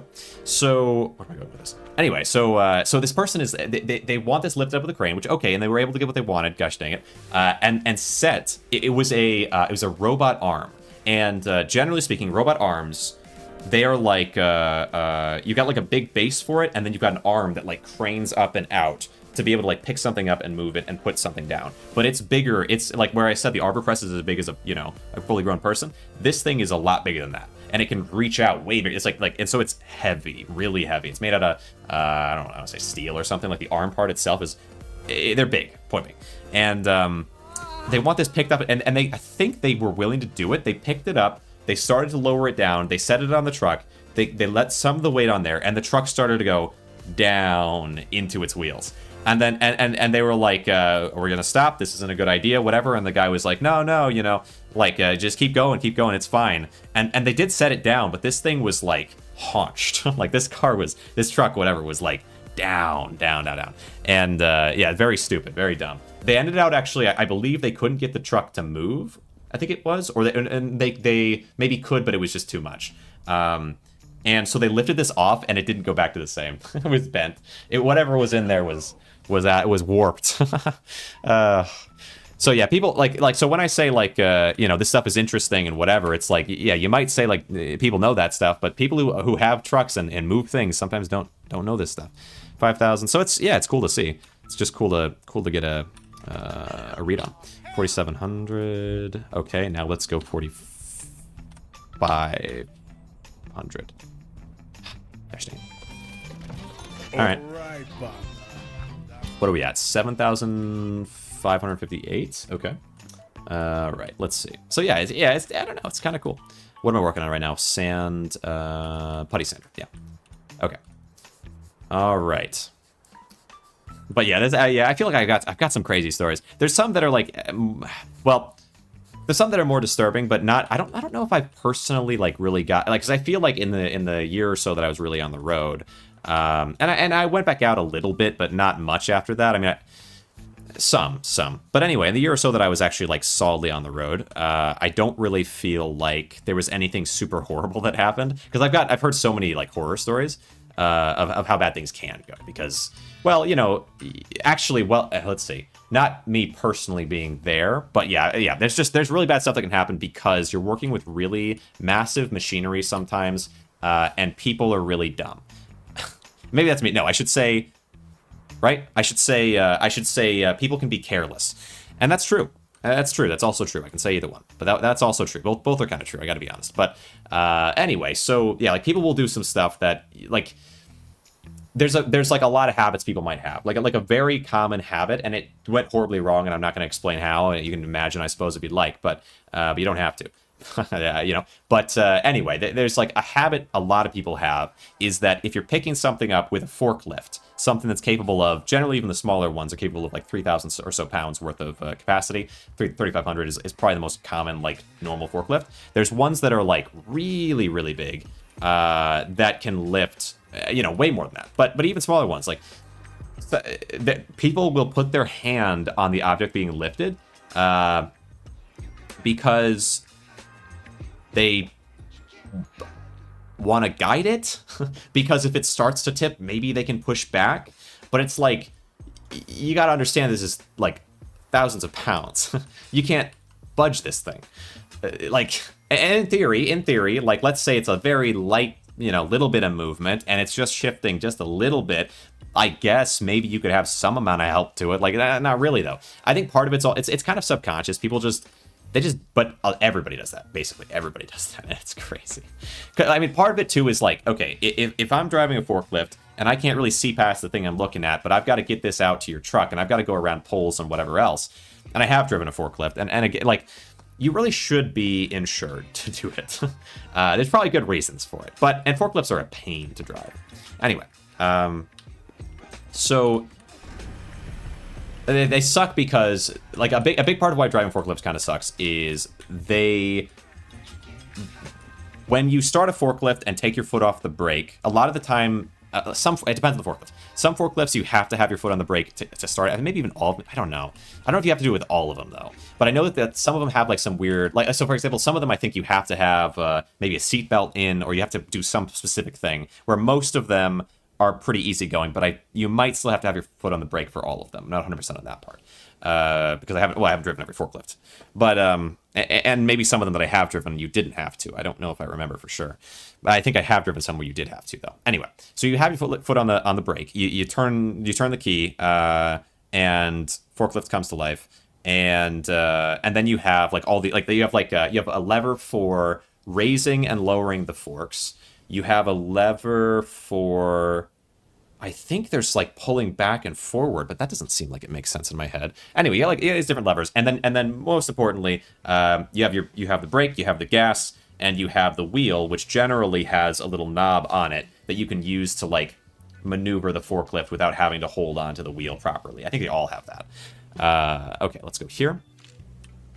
So that all seems fine. Whatever. The issue with forklifts, for me anyway, my dislike for driving them, is that once you take your foot off the brake, they start moving. And that's true for cars as well. But once you put your foot back on the brake... Oops. What did I cancel? I don't know. Once you put your foot back on the brake, they don't really stop. They slow down. That's like the thing with forklifts in general, is braking is slowing down, not stopping. And so you never want to be going too fast, really. Although people do whoosh around them. And maybe some of them are a lot nicer than others, but and I think actually some are in terms of braking. But like basically all the ones that I've driven, it's like you put your foot on the brake and it slows and eventually it stops. And it might be like, okay, well, as long as it's going slow, that's not so bad. But if you're trying to slow down and there's something in front of you, the forklift is going to go through it unless it stops. Which I haven't had happen, but like is a terrifying thought, obviously. And actually, I in terms of horror stories, not really very terrible, and so I'll talk about it. I remember someone I worked with telling me about there was somebody that had a forklift and I think hit something, like the top of it hit something, but the forklift is going fast enough, not like crazy fast, but just fast enough that it doesn't matter how fast it's going, like, because they will just destroy what's there, that it like broke the basically broke the ceiling, like, and also like talking about with going into a building that was like some old warehouse they weren't actually selling. I think they just had to get stuff out of there, like using a forklift to go through the walls and stuff like that. Like forklifts are really strong, really strong and spooky, and you know, it's not it's spooky because if something goes wrong, it goes way wrong, and because like I think a lot of the world, if you live in our, you know, in a society of, you know, whatever, it feels like there's so many safeguards for so many things. There's things that don't have safeguards, and we're so communicative of those things. We're like, okay, when you cross the road, look both ways. You know, like when you get, like if you ride the bus or whatever in school, like wait for the bus driver to wave you on. Don't leave and don't start walking, right? Because you can't, because like let's say someone's coming on really fast and the bus driver has their stop sign out, but this person doesn't stop.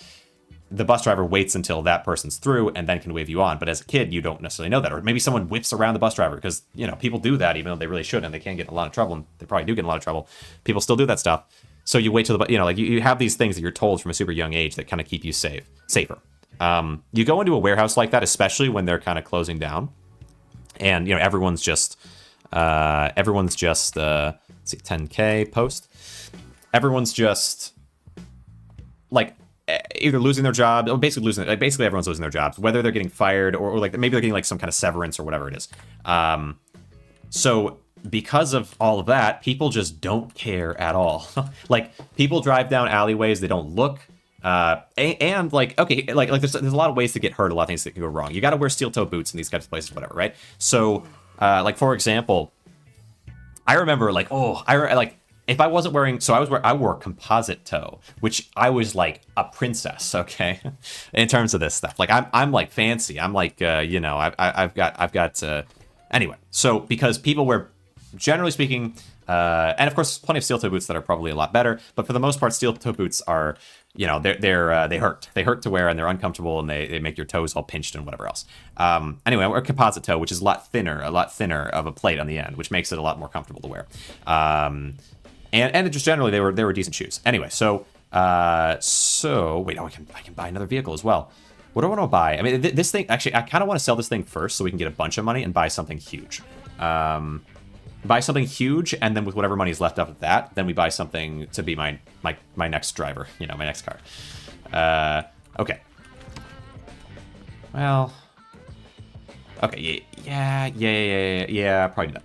So, I'm wearing composite toe. I'm walking along, and one thing that happens at one point, there's not much story to it, I suppose. I ended up basically that there's a bolt up out of the ground that my shoe hit really hard, like it just at walking speed, or maybe like fast walking, but not running or anything, because you got to be. I mean, generally you don't run. It's probably a few times where I've had to, but very rare. And you really don't want to, because in these places it's not safe, even if there's no one in there really. Like of course, if there's people in there, then they don't see you, and they're on forklifts, like all kinds of chaos can happen. But generally, and they're not going to stop, you know, and they probably can't stop even if they wanted to. Let's see, go over here. But 10,000. Okay, so 10,000. Let's do. I gotta get used to using the scanner. I'm just not used to it. I've played the game enough that like not being used to it, I'm just forgetting. 9,000. Let's drop it straight down to 9, just to see if we can get you to go up. Thank you. And then we'll drop it to 8,007, and then we'll drop it to 8,006. Yeah, you just always say you can't go. It's so weird. Maybe it's just not worth. I don't know what it's worth. We'll see next time what things are worth before we do these things. So, you know what, actually? Okay, wait, hold on. What we're gonna do instead is we're gonna go find our dream car, and then we're also let's first buy our upgrade. Okay, I want the upgrade to office. So look at the beautiful office right now. Look at what it might become. Right. So we got a sticky note on a TV. We got a cup. We've got a set of cabinets. What do we call these things? Filing cabinets. 1, 2, 3, 4, 5, 6, 7 drawer filing cabinets, and 5 drawer filing cabinets. All right. And what else? Anything else that's cool here? Okay, just a bunch of junk. It looks fine, you know, but nothing too crazy. We got a bunch of actual trash in the hallways. We got a couch with some nonsense on it. Let's get an upgrade. Okay. Upgrade. Office. Level 2. Only $3,000? Wow, I thought it'd be 10. Thank you very much, as a matter of fact. Check the workshop. I left you a tool that might come in handy for odometers. Don't brag around town about what you're doing with it. No way. Okay. Odometer manipulator? That didn't exist before. Okay, cool. We get some cool things. All right. That leaves us 13K. I think I want to buy a vehicle for 13. Well, I want to buy my dream car first. My dream Vanguard. We'll see. Search. Apex Vanguard. Let's see what the most let's buy the most expensive one. Wait. Oh, that's actually kind of a neat looking one. What do the photos look like? Okay. 5,500. Treated drivable sedan. Mileage. Decently high mileage. I wonder if mileage impacts how it drives in terms of this game. It's simple, but it's kind of nice. This one's 51%. Let's check the other ones, though. 51%. 60%. Well, these ones are actually kind of high. Well, but I kind of want this one. It looks kind of cool. It looks kind of sleek. I think I'm going to take this. All right. That one, and then we're just going to try to find something for... Well, we'll buy that. We'll go grab that first. And then maybe I'll try to buy something real fast if I have time. Okay, so... Wheel around this way. Get my truck. What was I saying? Yeah, so I hit my foot on this gosh dang... peg sticking out of the ground, essentially, which was a bolt, or I think you might call it a screw. It's a bolt, really. It's like a giant like coming up out of the ground, and it's in the cement, so it's like it was cemented in to this position. And I was fine because I was wearing these shoes, although definitely like my foot hurt and my ankle hurt and my but I probably would have broken my toes if I didn't have composite toe on. But the reason that was there is because, generally speaking, a rigger, which is someone that rigs out a piece of equipment, and like, takes it out to a truck or whatever. It's usually out to a truck, yeah. X, and then pop out. They normally, let's do 4,000, oh wait, let's do 4,100. Are supposed to, they'll let's say they lift up an injection mold machine or whatever, and they put it out onto a truck. They should grind down these bolts so that doesn't happen, because they're a safety hazard. But they don't do it a lot of the time. 52, 53, 52.50. Come on. 53.30. All right. I'm okay with that. I'm okay with that. And we'll have $8,000 to see if we can get another vehicle to get much more money. We'll see. Okay. Yeah, they're really supposed to grind down the bolts, but they don't do it a lot of the time. Sometimes, I mean, it's honestly, it just depends. It depends on the rigger, but some of them will do that kind of work. Some of them will, and most of them will clean up after themselves to a certain extent. Although you're there to watch, you're there to make sure that that sort of thing gets done. But yeah, like some of them don't. And I think for that specifically, a lot of them don't unless they have to, because it just takes time. I think a lot of the time with this sort of work, people are paid by the day. So like if they don't have to go in and do something, they're not gonna necessarily do it. But it might really depend on the company they work for, or if they're solo, I guess. But I don't know how many people could really solo with that work. Like there's some work you can definitely solo with, but pop pop. Oh wait, no, I don't want. Actually, wait. I'm gonna pull this out to the front. All right, so the best we can do here is to get something for. Oh, look how nice this car looks. Even all rusty, it's kind of got some style to it. Okay. Alright. Well, let's see. Hold on. Let's say I was here, looking at this. I feel like I want it to be a little bit further this way. Alright.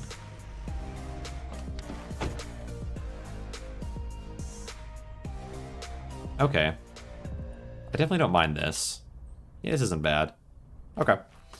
Alright. Now, we still have, let's see. We got 9 minutes or so to try to see if I can get a vehicle for a decent amount. I'm going to pull this out to the front, and then I'm going to buy, so we have the car there. Alright. And then, yeah, the next time we play, we're going to play with that new car. Okay. Wheel me around. Wheel me right around. Think. Pop out. And what do we... I can try to get something for 887. That's the best I'm going to do. Let's do... 7 to 87. Search. 785. Okay. That's the best I can do. Another one of these green ones. Well, we can see if we can make some money off it, though. That'll work. Okay, grab this. You know what? And maybe next time I can get a warehouse upgrade pretty soon into it. We'll see. Okay, this way. Nice. Nice. All right. Onward and upward. Ever onward and ever upward. Okay, pop out here. Okay.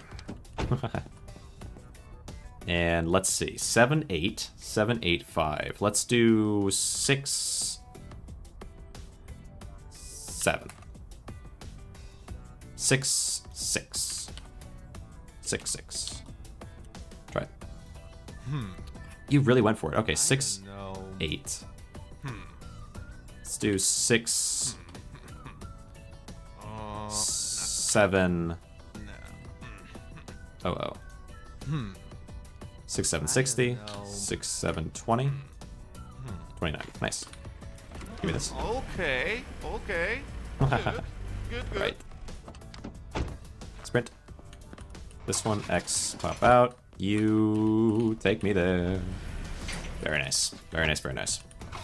Okay. Yeah, I feel like, honestly, I felt pretty happy with the way the thumbnail for this one turned out. I haven't really done as much thumbnail work lately, just in general.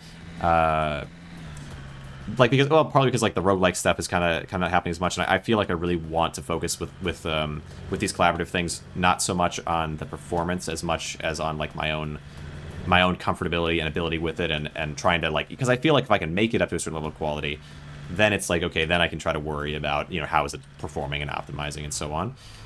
I mean, it may, you know, I could always do both, right? Like, it doesn't have to be one or the other, but still. But with the thumbnail for this, I was like, I had an idea in my head, and I started to work on it, and then it just kind of, I had it almost entirely done, and then suddenly it was, like, transformed by, like, I feel like the shot of the door is just, I like it a lot. I don't know, you know, maybe it doesn't perform well, right? I was surprised by the performance of the other one. People seemed interested in the most recent stream I did on the game, which is cool. But I don't know if maybe just the concept is what's more important for that one, so it's kind of hard to say. But I do feel like I'm kind of proud of the way it turned out, so it feels good. This one, the current thumbnail, quite like it. I'd like to. But I don't know, you know, for following thumbnails, I think that door does a lot of the heavy lifting, at least for me personally. And it's hard to say, like, how much me liking something matters compared to, like, whether it'll succeed or not. But that's, you know what, there's a thought I had really recently when it comes to maybe, like, AI thumbnails and things like that, because I talked about them some in the crazy 10-hour stream thing that I did. But I feel like with AI thumbnails, I feel like if it's recognizably super AI looking, people might kind of look at that and be like, you know, I don't like that instinctually. And so that might be like the way, because I don't know if I necessarily have a problem with AI being used in thumbnails in general. I'm not like a Puritan anti-AI whatever type person, of like, this is 100% bad or good particularly. But I do think, like, conceptually, I have reasons why I personally am not a big fan of, oh, wait, where? Oh, yeah, it's just this. Okay. I'm not necessarily a big fan of the look of some AI stuff. And I also, like, but maybe not just that. It's more like, I feel like it's been hard for me to relate to why people like super or anti-AI when it comes to art. Because I need like a reason for it to make sense. People being against, it feels like a lot of people might just be against it. Not that I think this is the only reason to be, but I think there's a lot of people who are against it because someone said it was bad, and they're like, yeah, it's bad, because they want to be kind of in a club or like in a group. They feel like, oh, this person knows what they're talking about, and I believe them, and I hate that people are doing this thing that's bad because they shouldn't be, because it's bad. And it's like, okay, yeah, right, I hear you.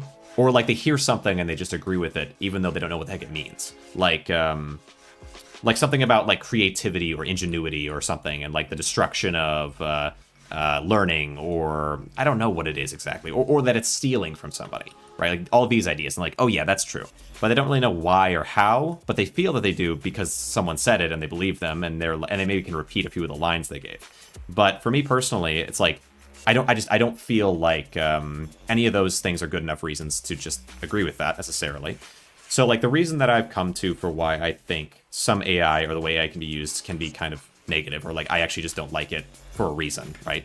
And maybe I'm being overly critical of the way people operate, but it feels like a lot of the discussions that I've had with people about it, I'm like, okay, maybe it is bad, like maybe you're right, but like okay, so why does this not make it not bad, essentially? Like if someone says destruction of ingenuity, or like that it's just copying other people's work, I'm like, well, I copy other people's work in order to come to the, like I learn, not like literally copy paste, I learn how to do the things that I do by looking at what other people have done and recreating. That's copying, right? So I'm not exact copying, but I'm taking inspiration from what they're doing to create a thing similar to it, that because I think it looks good. Why is an AI different? Well, it's like, well, that's human creativity that's coming with that. The AI doesn't have human creativity. It's like, okay, well, the AI is taking what they're doing and taking another element and combining these things, and maybe taking a character and making that character look in the style of all these things that it's going off of. I would struggle to do that, admittedly.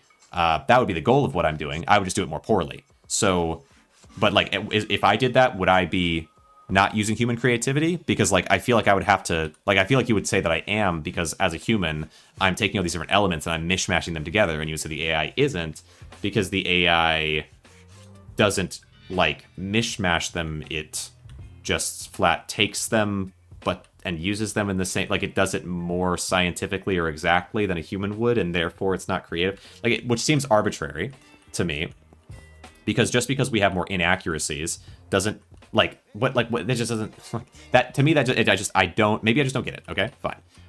But for me, it just doesn't make sense. That doesn't add up. But there are things that I do find to be wrong with I don't know, whatever you want to call it, stealing or like with AI in terms of this. And I think it's the encouragement of a lack of learning. I think that is kind of a problem. So like, there's nothing expressly wrong. Like, well, okay, and there might be something expressly wrong with AI in terms of morality. I don't know, but what is more wrong about, let's say, like more morally speaking, about taking a screenshot of a game as your thumbnail versus building a thumbnail? To me, morally speaking, not a whole lot of difference, because you're just using the assets somebody else made, right? At the end of the day, like when I made the thumbnail for this, I'm editing and changing them and so on, but every asset in that thumbnail came from this game. So realistically speaking, if you just took a screenshot of the game and posted that as your thumbnail, it's pretty equivalent morally. And yet, I don't like that idea at all, because I feel like it's lazy and I feel like it's uninteresting and unimpressive. Now, I don't think you shouldn't be allowed to do it, and I don't really judge you personally. I'm not going to look to your work as an example of something to recreate or to find impressive. I'm not impressed. I find it bland, uninteresting, uninspiring, and so on. And I think ideally you should work on that. Do I think that like I have the right way to do everything? Whatever, no. But like I do think that, yeah, like I think it's worth working on. Not like morally, but I think I do take an issue with that becoming a normalized thing in a way, because I think that it inspires people to do things lazily or in a way that's not helpful to themselves. So like I don't personally have a moral issue against the individual doing the things. I have maybe an issue against the potential for that to spread to other people. And so I think the practice is wrong. Obviously the person is just a person, and you know, like you can't expect everyone to do everything in the right way or whatever, right? Or the way that you believe is the best. But I think the practice itself leads to more of the practice, and that practice is not good. So like these are kind of some of the ways that I'm thinking about, let's say, using a screenshot for a game. I think AI causes the same issue. which is that you don't actually know how to make something interesting, or can, not does. It can cause the same issue. And that you don't necessarily know how to, where is this guy? You don't necessarily know how to create, you don't know what people are looking for, you haven't learned or honed a skill, you just put it into the prompt and it spits out a thing.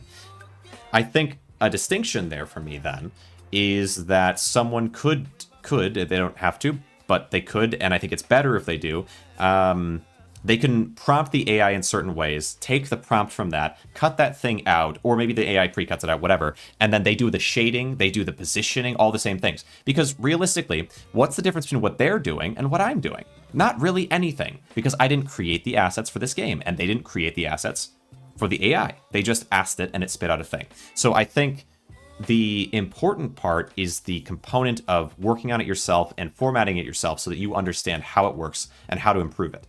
And I feel like when you just ask an AI to do those things for you, you're never going to get better than a certain level. And people, and then I think as a repercussion to that, a lot of the time, people will recognize that's what you did, and they won't be impressed, and they'll comment negatively, potentially. Not that I would encourage that behavior necessarily, but it will happen.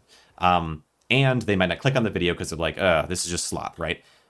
This is like no one worked on this. And I think but I think that's good. Not because I have any ill will towards the person doing that, but because I think, is there, this still has some, no, I have paint still. But because I think what it will do, the result of that is that the thumbnail will do poorly, which means it's a bad thumbnail, because that's what that means, right? A bad thumbnail is a thumbnail that doesn't work. If it doesn't succeed, or maybe a bad title, bad whatever, but if the reason that the video is doing poorly is because people see the thumbnail and they don't think it's clickable, then that means it's a bad thumbnail. Which means that AI thumbnails are bad thumbnails. Like that, it all loops down around to that. Like that just is true at that point. Because again, a thumbnail that makes people not click on a thing where they otherwise might have, or like would have it with a better thumbnail, that it makes it a bad thumbnail. I don't think that all AI thumbnails are bad thumbnails though, which is like it kind of works out to be this great thing for me anyway. It's very convenient for me in terms of my logic. Where it's like, I think people should, like, making good thumbnails is impressive, and I like it, and like it's inspiring to me. And so when someone makes a thumbnail like purely AI, I think that like my feeling being that it's like, okay, this will do poorly for these reasons, and then it does. It's like, okay, that's like validation of a lot of things that I feel. But then there's like the moral end of it, where I'm like, basically at that point I've cast no moral stone at all. It's just totally fine to work with AI in any of these kinds of ways, and I feel like it has literally nothing to do with how I feel about the person. And I think that is pretty close to right. Oopsies. But there's like one element that's still missing, which is daily rewards and microtransactions.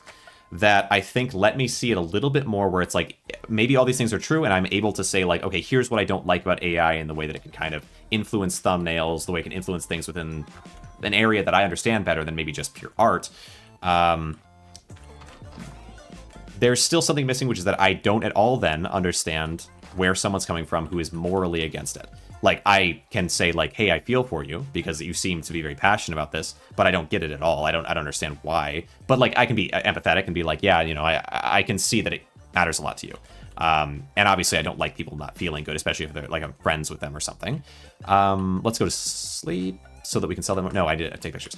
But, like, that's a little bit unsatisfying, I think, is, like, people seem to be very passionate about this thing and I don't understand it. Is there a way I can understand it, maybe? And that's with that way for me anyway has been with microtransactions.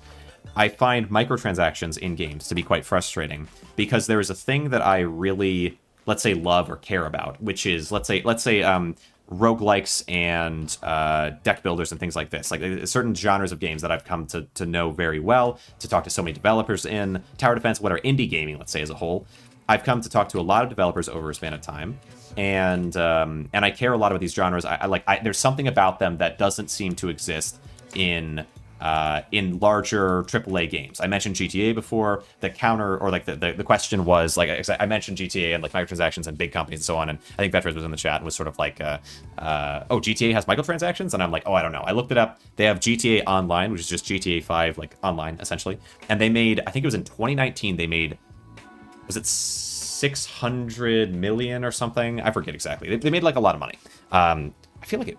No, it might have been. Which is like, it might not seem like an insane amount of money because like you hear about like billions for this and like the government spending and stuff like that. But for like an organization like that, $600 million in just 1 year is insane. Because like how much did they make in 2020 or 2021? Like over the course of its existence, how much money has just online microtransactions, which is not even the game. Like I paid for a game, not all this. How much is that made them? So much more potential. Maybe more than, I wonder if it was more than even the game made them. Like that's they just made an absurd amount of money. Maybe it wasn't, but regardless, it's an absurd amount of money from just nickel and diming people for cosmetics and levels or whatever it is, right?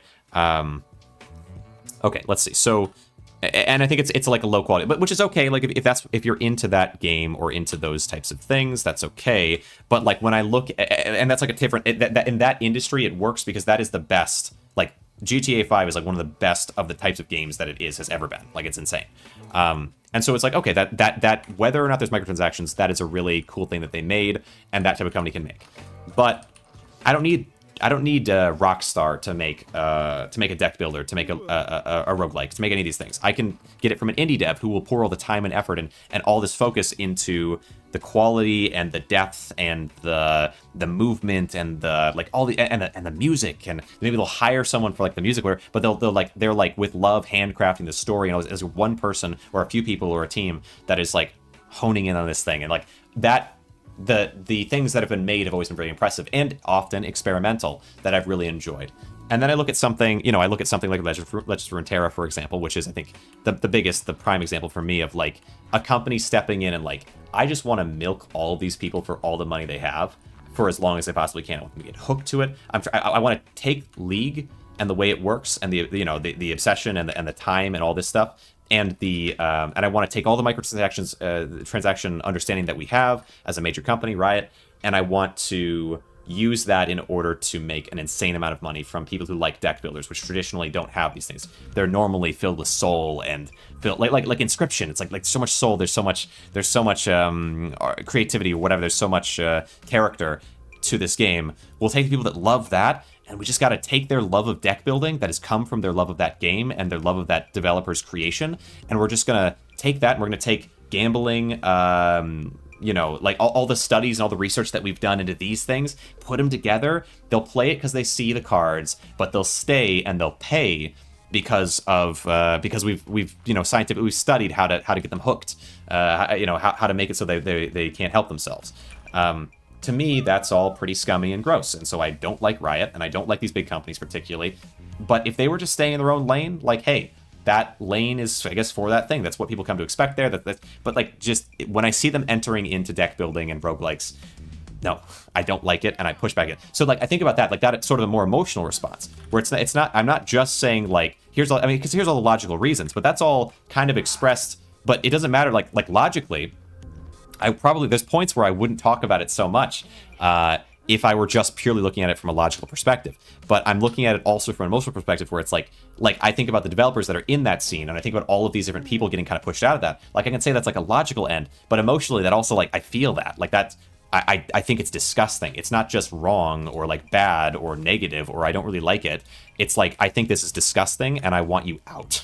Like I want you out of my community. I feel like that's like the emotional side of it, where I'm like, okay, I can relate to that and I can understand that. So I strongly resent Riot and companies that are like it, that are trying to enter into the areas that I care about and muddy them and muck them up, right? And so I think about that, and it's like, okay, someone who does art and who has this, like, there's communities and there's all these people that are working on developing or creating or whatever art, and that are sharing with each other, and that are creating community, and that are sharing the struggles and all of the attempts and all of everything that goes into being an artist, which is time and years and effort and like not making any money from it, but carrying on anyway and mastering a craft, like all these things. And then somebody's just coming along saying, I can do what you can do in an instant, and I'm not a human. I'm just here to make money. If someone needs a commission for some random thing, normally they'd go to an artist, which supports and allows these people to continue doing what they do. I'm just going to step in here, and I'm going to take that over and remove it. I could imagine that.